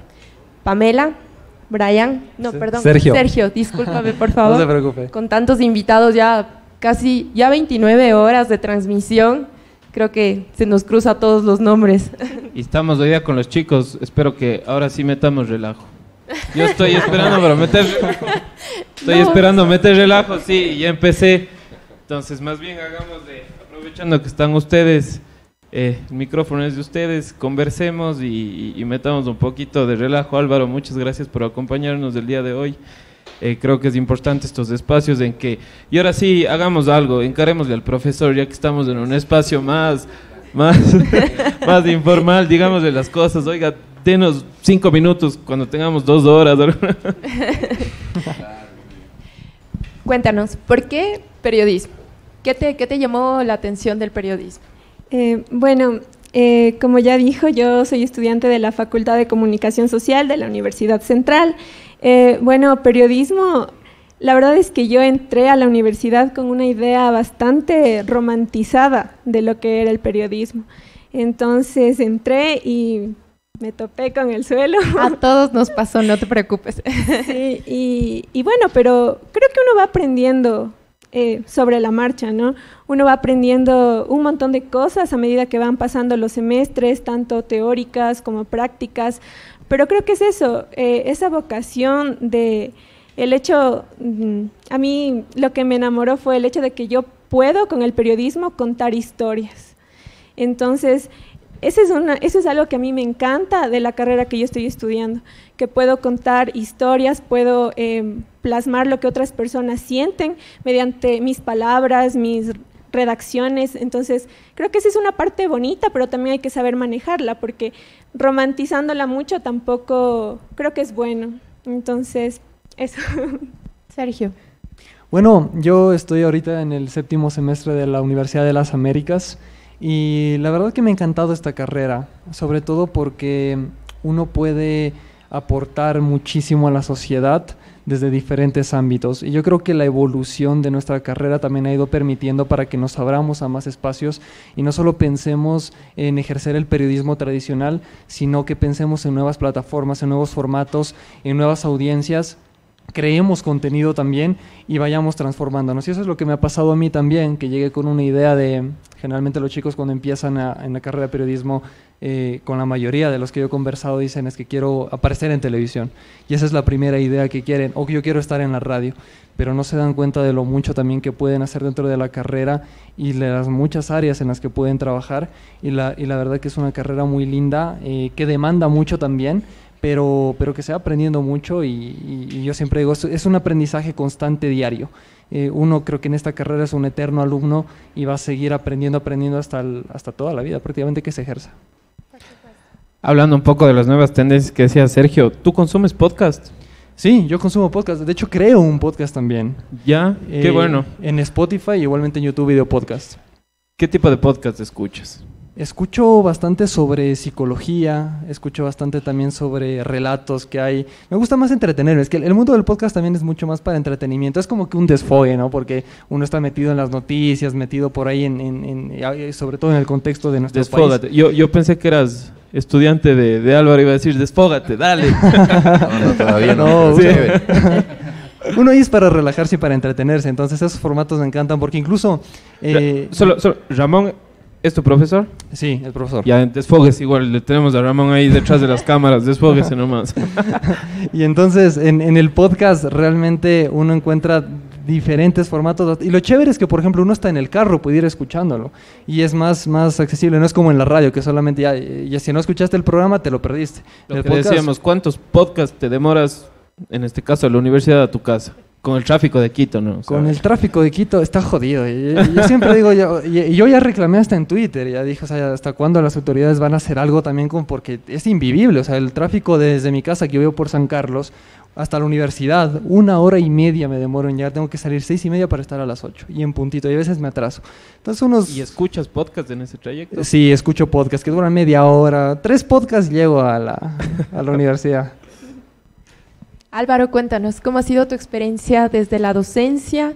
Y bueno, nosotros tuvimos la oportunidad de conocernos en el comercio, trabajamos juntos y ahora estás dedicado a... ¿Cuántos mundiales? Chuta, Aquí medimos de mundiales, decías. Suave unos 2, 3 mundiales, suave, sí. Bueno, la verdad es que yo, a ver, en principio sí me gustaría igual presentarme como estudiante porque creo que también todo el tiempo estamos estudiando, más aún cuando estamos con los chicos, o sea, todos los días se aprenden cosas nuevas, literal, porque ellos saben y en sus palabras pues le cachan la vuelta rapidísimo. Están en la onda, claro, están en el mood, entonces obviamente uno tiene que sintonizar con eso, ¿no? Bueno, pues igual, pero en primer lugar quería felicitar esta iniciativa, súper chévere, gracias por la invitación. De verdad me parece plenazo que pues se busquen estas nuevas formas de expresión y además rompiendo récords, ¿no? O sea, me parece súper bacán, muy pleno. Y bueno, pues respecto al tema de la docencia y en estas cuestiones en específico, nosotros en la Universidad Internacional, en la Escuela de Comunicación, tenemos un medio que se llama We The Play, que justo les escuchaba a los invitados de la jornada anterior, del espacio anterior, de la camada anterior de entrevistados, que hablaban pues de los medios universitarios. Y yo creo que la competencia directamente, claro. Pero nada es como We The Play de lo que les voy a hablar, ¿no? Exacto. No, la verdad es que estos medios de comunicación, como hablaba justamente, ¿cuál era tu nombre? Sergio. El tema de las nuevas narrativas es lo que creo que nos mueven finalmente, ¿no? Y como decías tú, Pame, que bueno, uno romantiza la carrera, creo que hasta el final uno tiene que seguir apasionado por lo que hace, que es contar historias. Y creo que eso, independientemente de los formatos, nunca ha cambiado. O sea, desde la época de las cavernas la gente cuenta historias y ahora contamos historias. En 100 años seguiremos contando historias a través de los distintos formatos, formas, lenguajes, etcétera. Entonces, pues está bien todavía mantenerse. Y tienes que mantenerte justamente enamorada porque ya es lo que decidiste, ¿no? Lo que te gusta hacer. Pero lo bueno de la comunicación es que si somos integrales, podemos hacer este tipo de medios de los que les hablaba. O sea, que son medios como que, pues que básicamente se complementan, ¿no? Nosotros en esta plataforma de We The Play tenemos televisión, tenemos radio, tenemos contenido escrito, tenemos podcast. Entonces, básicamente a través de todos esos formatos seguimos haciendo lo que tú dices, que es contar historias. Entonces creo que ahí está lo chévere y claro, con los jóvenes, con sus maneras, con sus estilos, entonces es algo bastante particular y peculiar, un poco lo que quería comentar en principio. Pero bueno, yo creo que sí pasa mucho que cuando uno elige la carrera de periodismo sí llegas con una idea completamente diferente. Sí. Como comentábamos, por ejemplo, en la entrevista de ayer, creo que la audiencia o el público en general, la sociedad, estamos acostumbrados a verles a los periodistas como que, wow, intocables, los héroes, ¿no? Intocables, Eterno. No les llega nada, son acorazados. No, sí llegamos con esa idea. Omitamos eso. No, pero son cualquier persona, quiero decir. Claro, eso quería decir. Por favor. Personas de carne y hueso, ¿no? Sí, estamos en pero franja. Sí, normalmente se suele idealizar, quizás. Exacto, la palabra. Se idealiza mucho. Es idealización. Y cuando uno llega ya a la práctica, por ejemplo, con este tipo de espacios de que ya pueden ustedes desde su formación universitaria ya practicar, ya más o menos ir relacionando cómo va a ser, o sea, cómo es ya la realidad del trabajo en el campo periodístico a cómo estamos acostumbrados a ver. Pero, por ejemplo, una cosita, justo hace 10 años, no sé, 10 años, cuánto menos, unos 5 años en el comercio. O sea, uno creía que esos eran los únicos medios para poder expresarse. Pero ahora los chicos tienen sus propios medios, incluso ni siquiera necesitan de un medio universitario, de un medio formal, sino que ya tienen sus propios espacios, que antes era un poco impensable, ¿sí o no? ¿Qué opinan? Tienen un podcast, hablan lo que quieren cuando quieren, entonces realmente sí, ya la idealización de antes como que no, tengo que hacerme tremenda carrera hasta que algún día llegue a pantalla y a bancarle a un presentador que lleva mucho tiempo, eso ya no, prácticamente creo que no lo ven porque tienen nuevos hábitos de consumo. Ustedes ya no se sientan a leer el periódico así en plan a ver el periódico Sí. y dices como, claro, Sacudir creo hasta que quede bien la exacto, hoja. tomas el café y abres el periódico, desplegas ahí en plan como... No, y ya no le ves a un joven así. Ni a nosotros, que somos... Y hoy que editorialista me toca para ver a quién le leo. Sí, difícil. Ya prácticamente no. No sé, ¿qué opinan ustedes? No, y de hecho, por ejemplo, hasta la audiencia, por eso toca conocer a la audiencia de ahora, porque no solamente quiere informarse, sino también entretenerse. Y eso es lo que han hecho muchos medios. Por ejemplo, si ustedes ven La Posta, ven El Comercio y otros medios más, te informan a través de memes, a través de más interactividad como reels, como videos. Entonces, más dinamismo. Exactamente, es más dinamismo. Entonces, en eso hay que pensar, porque si se hace un periodismo, yo soy de esa idea realmente, de no hacer periodismo aburrido, porque yo quiero hacer el periodismo que yo vería. Como Funeraria al Mache, más o menos, que se hizo famoso una funeraria. Claro, o sea, tampoco, Sí, dependiendo de las hacía- noticias, tampoco todo puede ser tirado al humor, ¿no? Y eso es lo que quería preguntarle también a Pamela, o sea, ¿cómo le ven ustedes desde los medios que consumen usted ese límite, ¿no? entre los tipos de humor? Es muy complicado porque muchas veces hay personas que tal vez no entienden o tienen un tipo de humor diferente, un nivel del humor diferente. Entonces creo que hay una delgada línea entre eso, ¿no? Que se debe aprender a respetar eso, porque puede caer también entre, si alguien no entiende ese humor, puede sentirse ofendido, y creo que es muy importante, como decía Sergio, conocer al espectador, conocer si yo consumiría eso, cómo me sentiría consumiendo eso y qué es, o sea, si me gustaría o no. Entonces, creo que también el momento en el que uno se pone a crear ese contenido, debe tener muy en cuenta eso, debe ser bastante sutil, bastante delicado en el momento de querer integrar el humor dentro de la información que uno quiere presentar. Entonces, sí, yo también he visto, como dice Sergio, también consumo ese tipo de contenido que es entretenido y a la vez informativo, pero siempre buscando lo que me haga sentir bien, ¿no? Lo que no me pueda llegar a ofender, porque he visto también muchos medios que tal vez no toman en cuenta eso, y los espectadores que tienen son iguales, o sea, son como que a la par. Entonces creo que también es saber seleccionar el contenido que yo consumo. Exacto. Álvaro, ¿tú cómo ves desde la generación de contenidos ya, desde la producción de contenidos de jóvenes para jóvenes? Justo eso iba a comentar, justito me leíste la mente.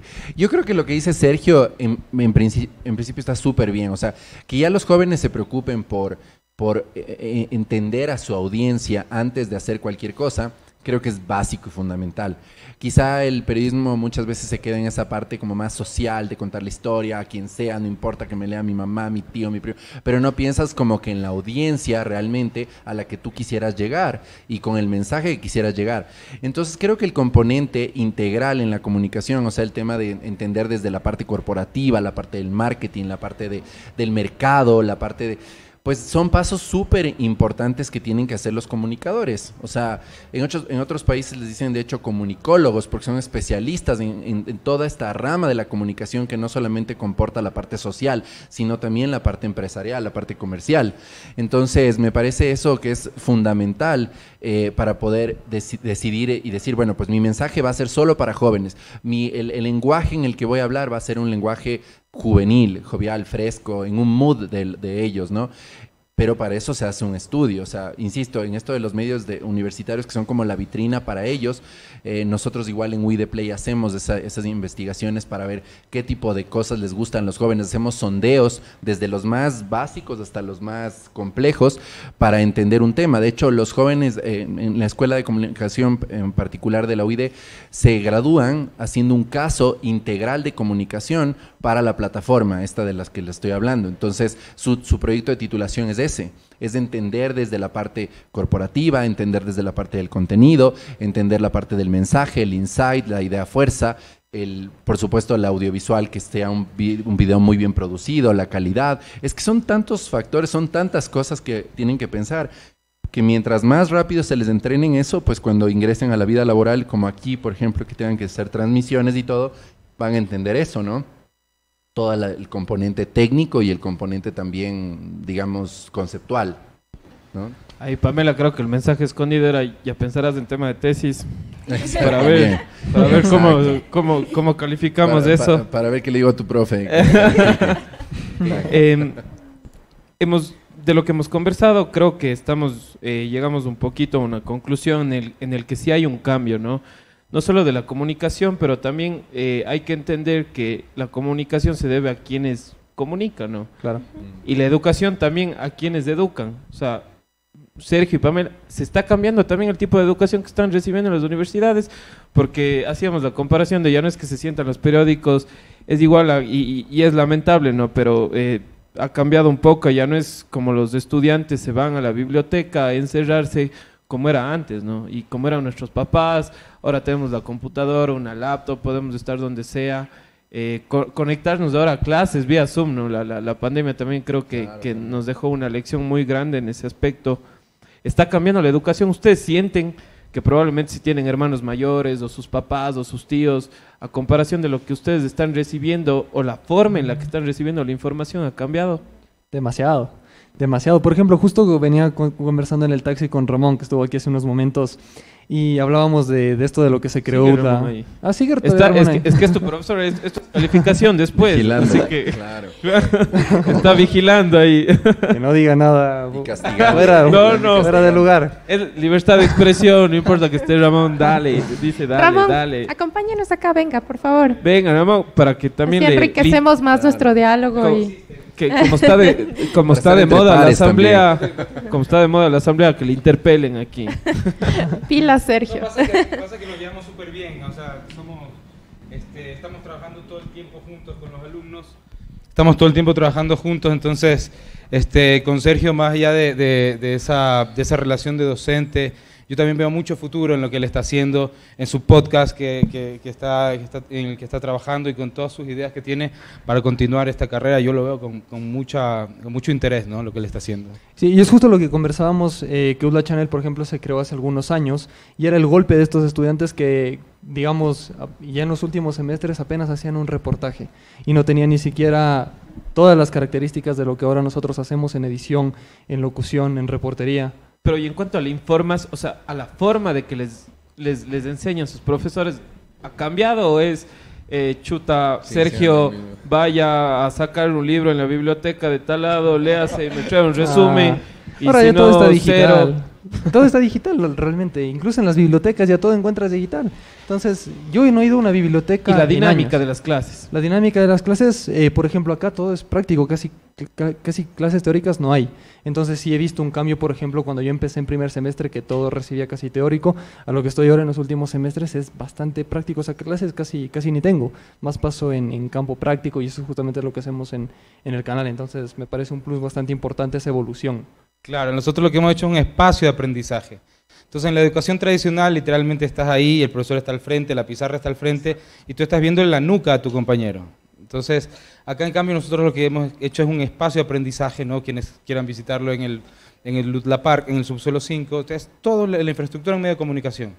Entonces hay una cabina para radio, estudios de grabación, estudios de fotografía, áreas de maquillaje, hay todo. Entonces eso no es, en un canal de televisión sería la infraestructura de producción, digamos. Acá es eso también, pero al mismo tiempo es un espacio de aprendizaje, donde los chicos están aprendiendo unos de otros, están en las cabinas de edición, otros están locutando, otros están ya grabando en el estudio. Entonces, todos los días nosotros llegan los chicos a las 9 de la mañana y tienen una reunión editorial como en cualquier otro medio. Y después salen a las calles a grabar lo que sea que esté pasando. No es que está en el sílabo exactamente qué es lo que va a pasar. No, ellos van ahí a donde está la noticia y luego regresan para procesar esa noticia. A las 4:30 de la tarde sale nuestro noticiero todos los días, ¿no? De hecho, ya tengo que volar en un ratito más. Y sabe estar presionando a las 4. ¿Qué fue el video? ¿Qué fue el video? Y uno está ahí con la presión, pero brutal. Es lo que te decía de forjar el carácter de los chicos, exacto, ¿no? Y trabajar a presión en ese caso. Yo les digo, Ramón y Álvaro, en realidad es porque tuve la oportunidad de haber estudiado en el extranjero y lo sigo haciendo.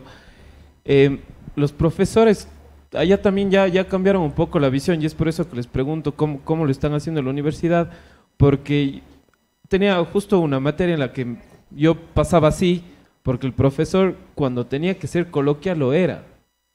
Entonces uno, incluso, lo digo porque hay que decirlo, y ustedes son estudiantes y ustedes alguna vez fueron estudiantes, incluso estaba pendiente a las clases porque decía, ¿a qué hora se manda un buen chiste? O sea, exacto, porque, claro, antes era, incluso estaba el profesor en el escritorio hace años con un tabaco y un café, claro, ahí, y escribía un par de palabras en la pizarra con tiza. y ahora ha cambiado tanto, ¿no?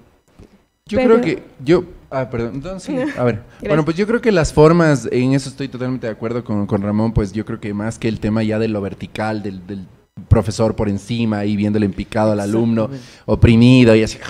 Y el reglazo. Claro, no, eso evidentemente ya no se estila. Pero no, yo creo que el tema aquí es justamente eso, de una relación de iguales. Finalmente estás formando un profesional que mañana puede ser tu compañero, tu jefe, tu competencia, lo que sea, o sea, tu aliado, tu socio. Entonces es importante pues esas relaciones horizontales, ¿no? Pero claro, por supuesto, siempre con respeto, siempre en ese sentido, con consideración mutua, ¿no? Y de ello creo que el conocimiento, o sea, incluso el conocimiento antiguo, como bien decían, claro, ahora tal vez ya no es la biblioteca física, pero todo lo demás igual están en las bibliotecas digitales, virtuales. Por ejemplo, con el mismo hecho del Zoom, ¿no? De este fenómeno de la pandemia. A mí me mandaban a consumir muchos videos, ¿no? Ahora también, claro, se pueden proyectar incluso... Más que el libro mismo, me mandaba, veas el video de esto, veas el video de este discurso. O películas completas incluso, exacto, para poder entender, analizar, por supuesto, dependiendo de la materia, ¿no? Lógicamente. Claro. Pero sí, o sea, yo creo que ahí, y lo que decía, que el Zoom mismo, nosotros también tenemos como unos programas que sacamos en vivo, y las mismas plataformas, como esto que revolucionó la cuarentena, específicamente de potenciar el Zoom con otros temas como OBS y tal, se hacían noticieros o programas de información desde las casas. Entonces, evidentemente ha cambiado el panorama, porque cuando en la vida, cuando yo era estudiante, ibas a hacer un programa de información desde tu casa, o sea, por poco y hasta en pijama en los guambras, pero sacando el programa desde las casas y haciendo cosas entretenidas. Chuchaquis. No, y chévere, o sea, porque se arman nuevas dinámicas, ¿no? Yo creo que, no sé, ¿qué opinas, Sí, Pam? Es que justo es eso, porque... como saben, o como dijo la profe en el segmento anterior, en nuestra facultad, en la Universidad Central, es súper teórico. Entonces, nosotros todavía manejamos eso que es las clases del profesor, los alumnos. Ahora, en la pandemia, con el Zoom, el Teams y todo eso. Pero estos espacios de los que habla Sergio, nosotros los hemos creado nosotros mismos. Entonces, por ejemplo, tenemos nuestros programas, hemos streameado en Facebook, en YouTube, en donde se pueda, creando siempre y tratando de involucrarnos en esa parte, ¿no?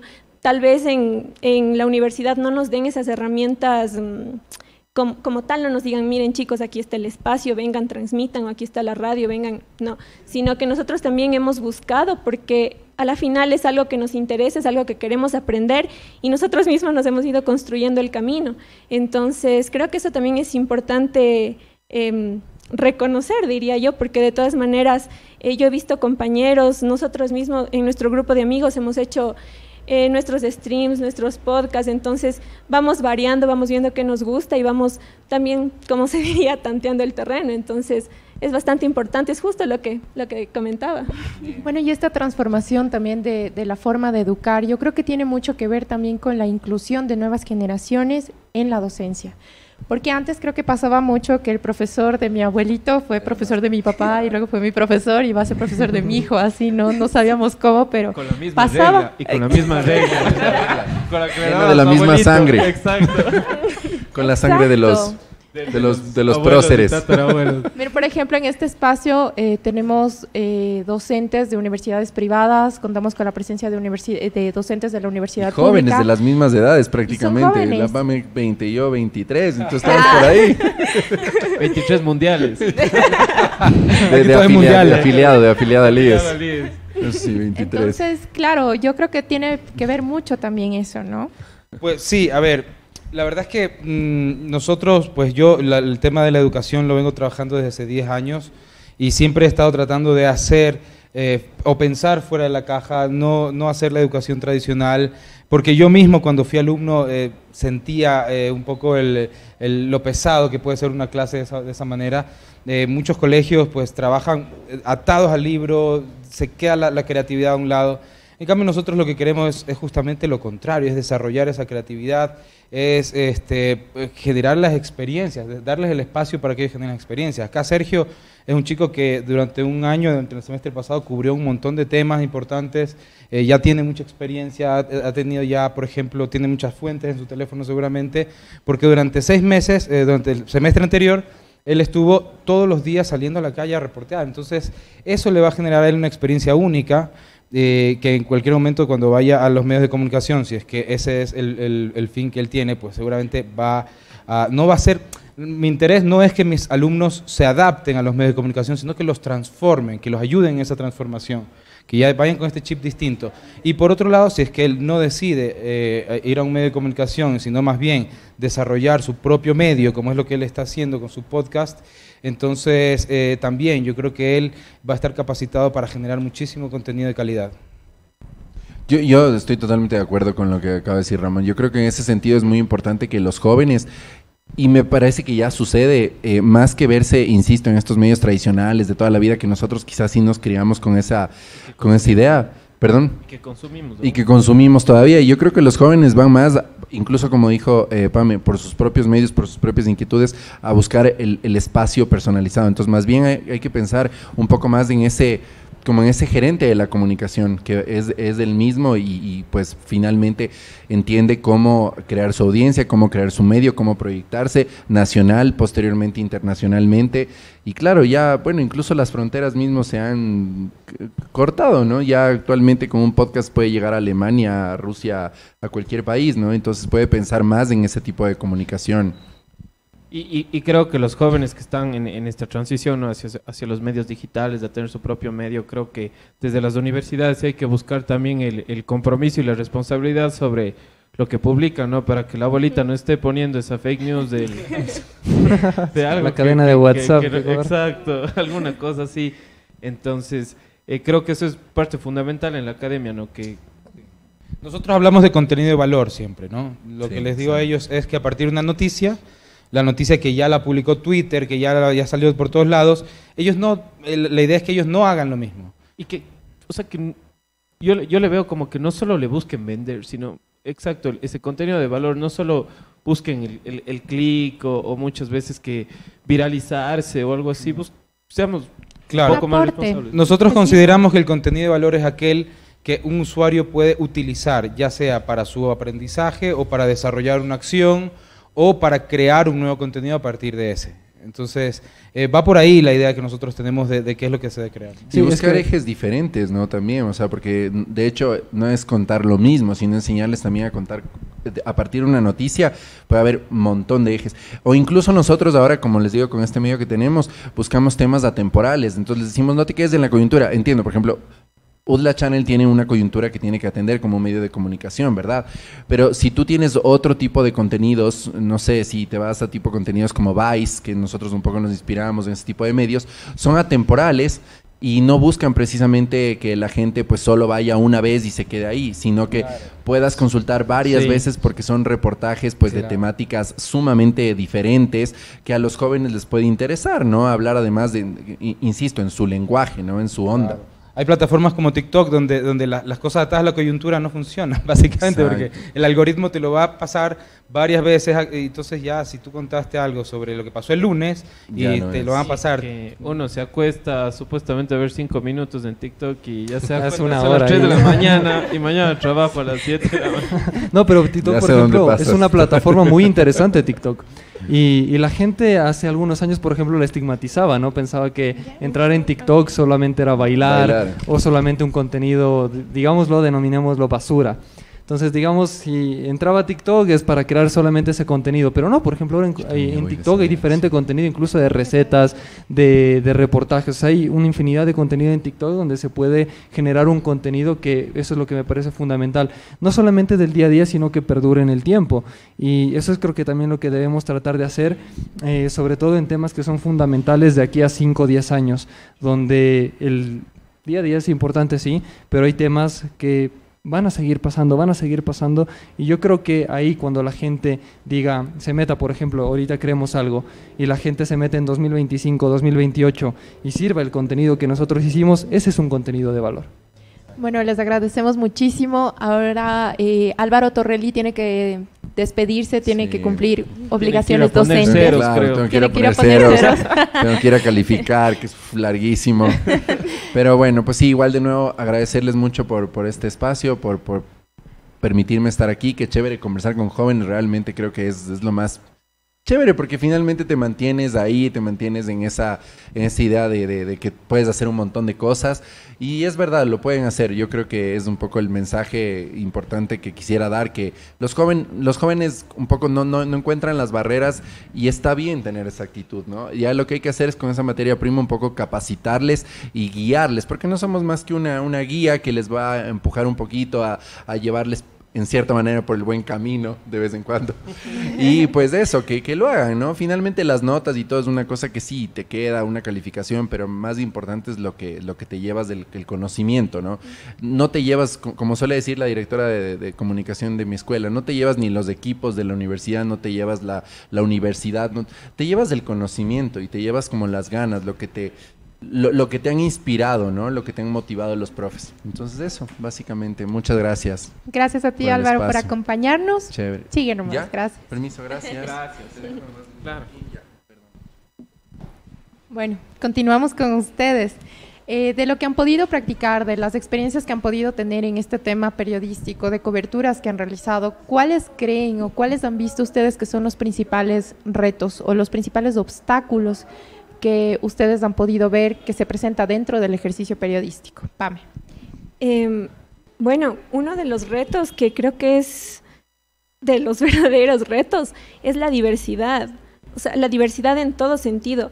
Hay diversidad de información, diversidad de contenido, diversidad de público. Y creo que saber adaptar o saber llevar la información que tal vez desde mi punto de vista, al punto de vista de la persona que consume el contenido que yo voy a producir, creo que ese es un verdadero reto. Hay que saber manejarlo, hay que saber hacerlo, y creo que ahí entra también tal vez lo teórico, lo práctico, lo que aprendemos en la universidad, que es donde se plasma en realidad lo que hemos aprendido, la teoría, la materia. Entonces creo que sí, saber trasladarlo de la teoría a la práctica de una manera correcta, creo que es un reto verdadero.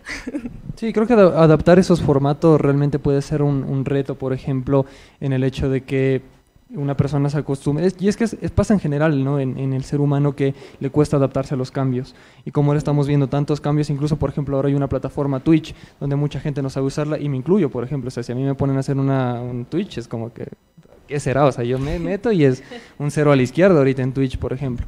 Pero en contenidos en TikTok, en Instagram, hay que saber adaptarlos. Hay gente que no se adapta, y justamente algunos periodistas decían, no tenemos TikTok porque no podemos, no sé, no hay alguien que tenga gracia aquí para hacer un TikTok. Y es como que hay que irse adaptando. Yo creo que eso es uno de los mayores retos, porque incluso de aquí no sabemos qué puede pasar en 5 o 10 años, qué otros formatos van a haber, y tenemos que estar siempre alertas a esas tendencias para ir adaptando cada formato, porque la misma noticia tradicional que se publica en un medio de comunicación, si la quieres trasladar a TikTok, no se puede. Tienes que hacerla de otra manera, tienes que hacerla más entretenida, porque es un público más joven. Entonces ahí va el tema del que yo decía al inicio: conocer la audiencia, adaptar el contenido y que genere valor. Bueno, creo que los profesores no aguantaron la interpelación y se fueron, pero bueno, sigamos, chicos. A ver, quisiera que nos digan cuál fue su principal, tal vez, motivación para seguir comunicación. ¿Quieren ser periodistas? ¿Les gusta la radio? ¿Les gusta la televisión? ¿Les gusta escribir? Yo les cuento aquí que yo entré, o sea, con la idea de ser escritora, porque a mí me encanta escribir, me encanta la literatura. Entonces, creo que animándome también un poco en eso, dije, no, ¿por qué no periodismo? A la final es contar historias, es viéndole ese lado romántico, ¿no? Esa ilusión. Pero la verdad es que cuando ya entré a la carrera, vi algunas materias de carrera, me enamoré por completo de lo que es el periodismo como tal, el reportar, el estar a la vanguardia de la información, el saber adaptar los contenidos, como decía Sergio, para que las personas lo consuman. Creo que eso es algo maravilloso. O sea, para mí es como si fuera una magia, no sé, me parece algo tan bonito y es algo que disfruto mucho. Entonces, creo que también eso es importante, tener pasión por lo que uno hace. y que la pasión nunca se acabe, que hacer de corazón, o sea, con amor las cosas, creo que eso siempre le da bastante valor al trabajo que uno hace, sea cual sea el que vaya a hacer. Entonces... A mí porque no me gustaban las matemáticas. No, realmente... Porque me quedé en supletorios durante todo el colegio, matemáticas. Viendo las mallas así de todas las carreras, Que a ver no dónde no hay matemáticas. Esta no matemáticas. tiene mate. Y en la UDLA no, sí me dieron matemáticas igual en tercer semestre. No, pero no voy para eso. Sí, No, pero las básicas, máximo, suma, división, multiplicación o... Claro. O ya estamos hablando de... No, lo básico. Ay. Ahí sí es. Claro, lo Claro. básico. No, realmente cuando era joven igual siempre me gustaba más lengua y literatura en el colegio. Entonces me gustaba bastante escribir y desde ahí como que dije, bueno, tengo que seguir algo orientado a la comunicación. No sabía exactamente qué, pero dije, bueno, algo de comunicación. Y cuando ya fui creciendo, entré a estudiar a los 19 años, ahí entré a estudiar periodismo y realmente lo que me encontré fue diferente a lo que estoy viviendo ahora. Porque yo inicialmente ingresé por ser periodista deportivo. Me encantaba el deporte, me encanta todavía.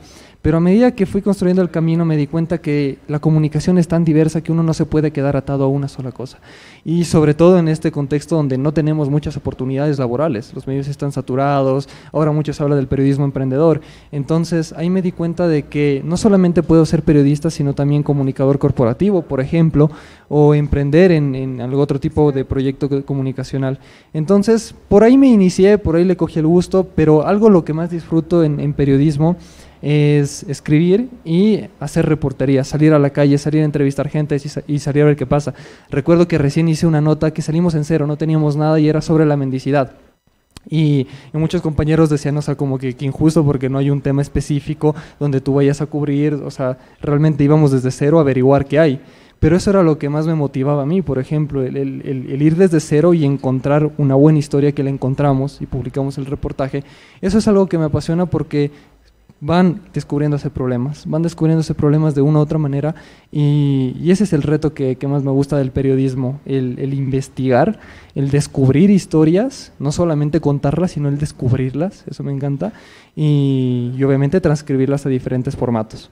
Bueno, sí, y eso pasa mucho cuando uno entra a trabajar a un medio de comunicación, ¿no? No es que tú cuando entras a trabajar te dicen, bueno, entonces vas a cubrir solo notas de la comunidad, o solo vas a cubrir política, o solo vas a cubrir economía. No, uno entra y tienes que cubrir absolutamente todo, o sea, lo que se te ponga al día. Sí, muchas veces son cosas que tal vez no están muy, no es que no nos gusten, sino que no están como que muy en nuestra personalidad. Ajá, no sé. Entonces es como por ejemplo, digamos, yo podría cubrir eventos políticos, podría cubrir todo este tipo de cosas, ¿no? Pero ¿qué tal si le toca cubrir Crónica Roja, por ejemplo? Por ejemplo. Que como dice Caro, a veces, o sea, les toca, ¿no? O sea, que toca. Por ejemplo, a mí me pasó, y justo lo contaba ayer. Yo me acuerdo cuando yo recién empecé a hacer coberturas en televisión, una vez tuve que cubrir un accidente de tránsito. Entonces yo dije, bueno, un accidente, no pasa nada, ¿no? Yo estaba nuevita en el medio como reportera, entonces me fui, pero me topé con un escenario terrible. O sea, yo realmente, les confieso, tenía hasta muchas náuseas, me dieron muchas ganas de llorar porque era un accidente donde habían fallecido niños.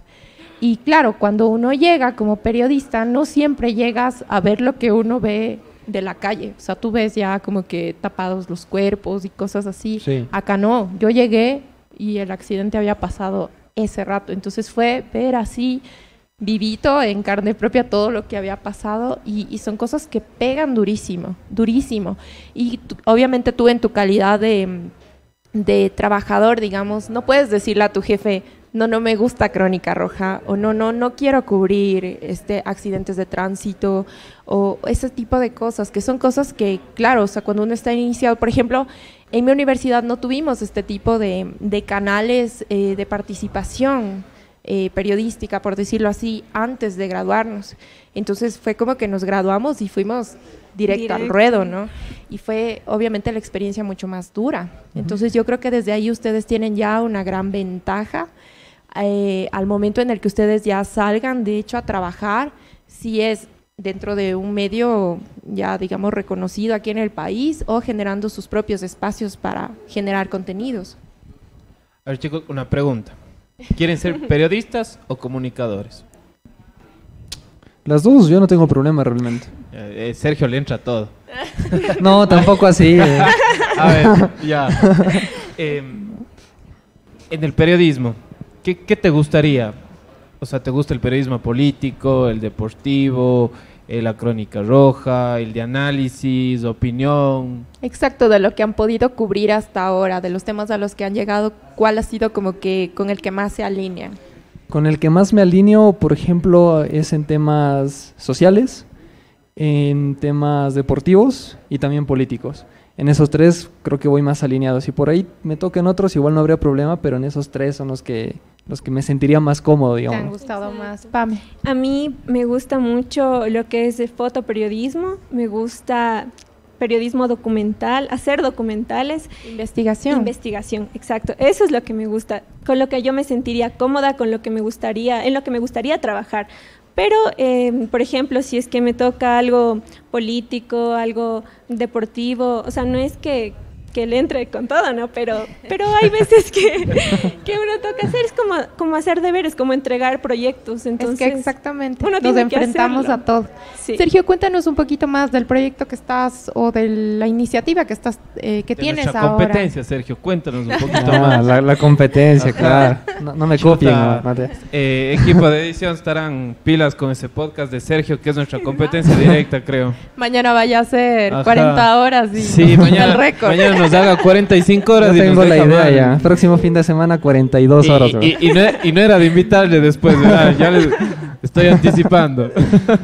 No, realmente nació como una idea de generar más cuestionamientos, porque me di cuenta que más o menos el promedio de personas de mi edad, yo tengo 22 años y converso con gente de 18, 19, 20, 21 hasta 25 años, y me doy cuenta que muchos conversan de temas banales o solamente de temas de salir a fiestas o ese tipo de cosas que a veces quiero hablar con estas personas en lo que pasa en el mundo, noticias de coyuntura o temas un poco más relevantes, porque no solamente me gusta enfocarme en lo profesional, sino en lo personal.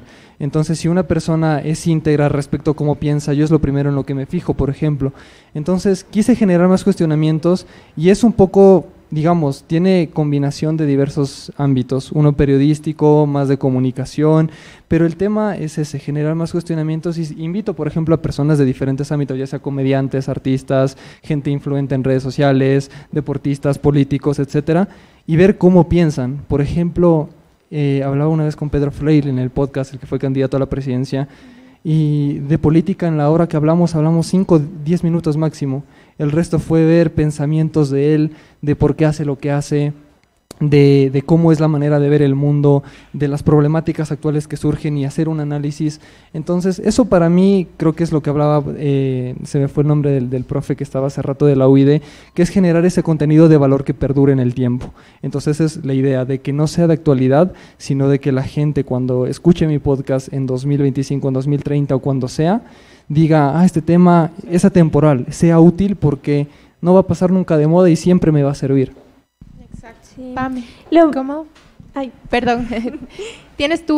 ¿Estás en alguna plataforma ahora con contenidos propios? Sí, bueno, hemos tenido con mis amigos de la universidad, hemos creado una página, igual, con este tipo de contenidos, temas que sean de interés para los jóvenes. Entonces, hablamos de absolutamente todo, de una manera fresca, de una manera chill.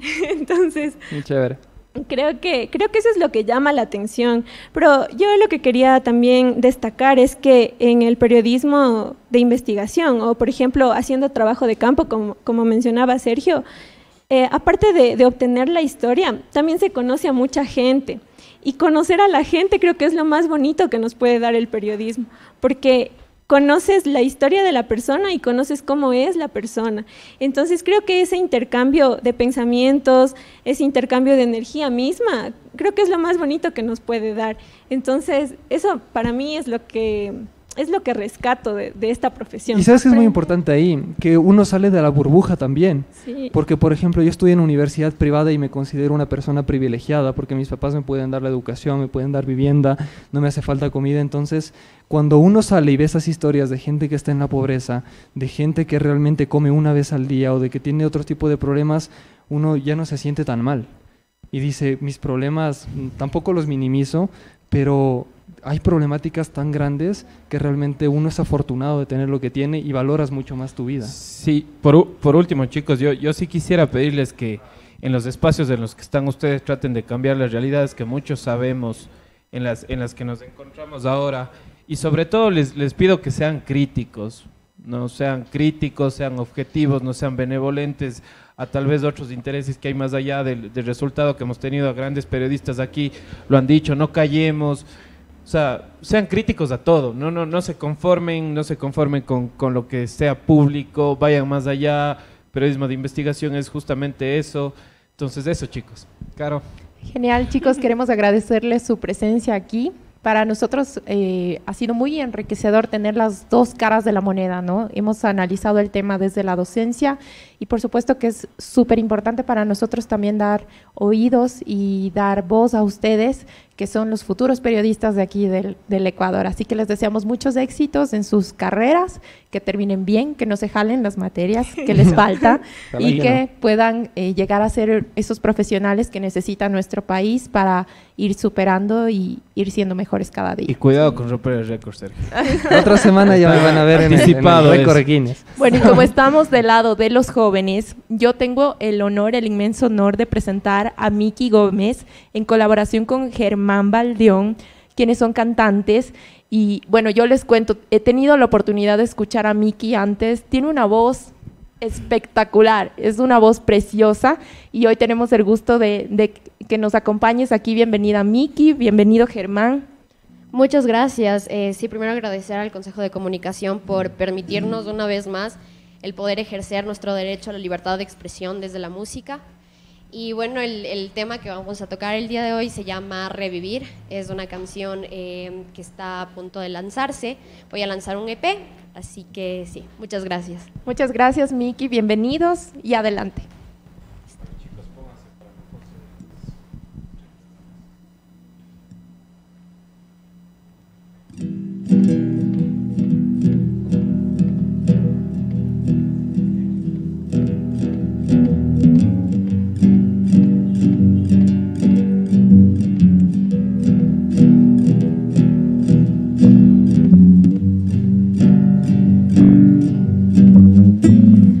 Quiero verte volver, brotando de la tierra renacer, un cuerpo sostener, conectados entendiendo el placer. Verás tu piel arder, quemando todo tu ser. Tendrás que escoger el tenernos o desaparecer. Como anhelo tu existir y en mi planeta coincidir. Cada noche verme aquí buscándote para revivir.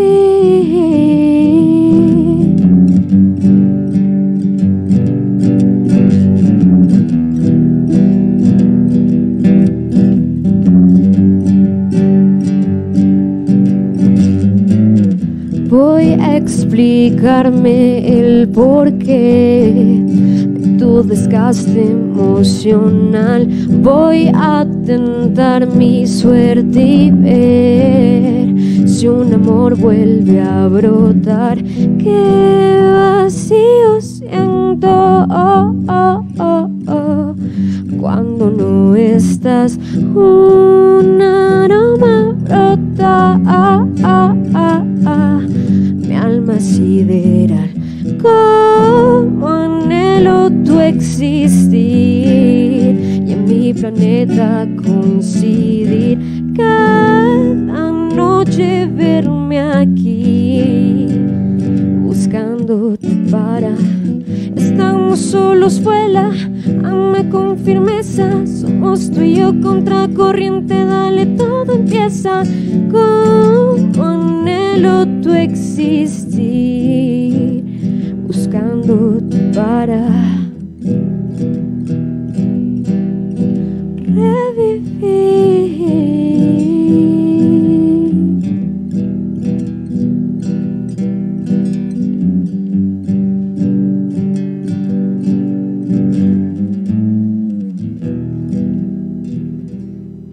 Gracias.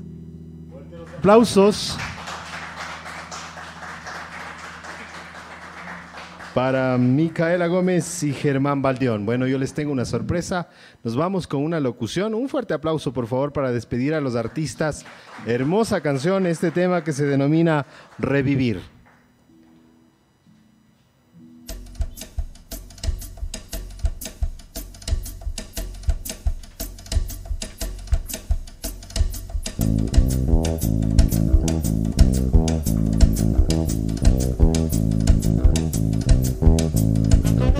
Los reporteros gráficos, mejores conocidos como camarógrafos y fotógrafos, son menospreciados ya que su valor, al no estar frente a las cámaras, no son tomados en cuenta generalmente como profesionales. Error grave. Pero estos grandes valientes se exponen igual e incluso hasta más que el propio periodista o reportero. Los reporteros gráficos son los encargados al 100% de captar las imágenes principales e importantes de cualquier situación o suceso, bien sea como camarógrafos o como fotógrafos. Estos grandes virtuosos son los que acompañan a los reporteros y reporteras cuando están por dar una gran nota para primera plana o simplemente cuando siguen un caso. Cuando hay conflictos de guerras o batallas, manifestaciones políticas, eventos sociales, culturales, robos, incendios, antes y después de catástrofes naturales, disturbios y enfrentamientos entre policías y civiles, entre otros. Estos profesionales de las cámaras son los responsables de captar buenas tomas con la finalidad de darle a conocer al resto del mundo lo que está aconteciendo. Gracias a su labor, hoy día son tomados en cuenta o considerados como protagonistas de llevar imágenes a los diarios o periódicos, revistas, páginas web, blogs, canales de televisión, redes sociales, bajo la modalidad de fotografías. Y como grabaciones de video, son llevados a páginas web y noticias televisivas.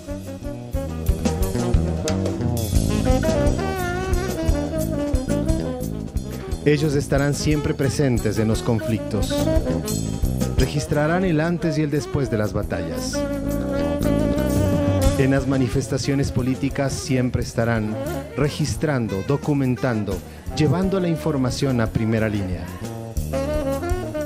En los eventos sociales, para recordar aquellos acontecimientos históricos. En eventos culturales, estarán siempre mostrándonos lo que es y las identidades que habitan un territorio. Esta es una adaptación del artículo La importancia de los reporteros gráficos, escrito por Dictios, disponible en www.medium.com. Esta es una relación que se utilizó el tema musical titulado Bonita ha sido la guagua, creado por Juan Carlos Franco, incluido en el disco Viaje Virtual. Guionización y locución Carlos Bisuet.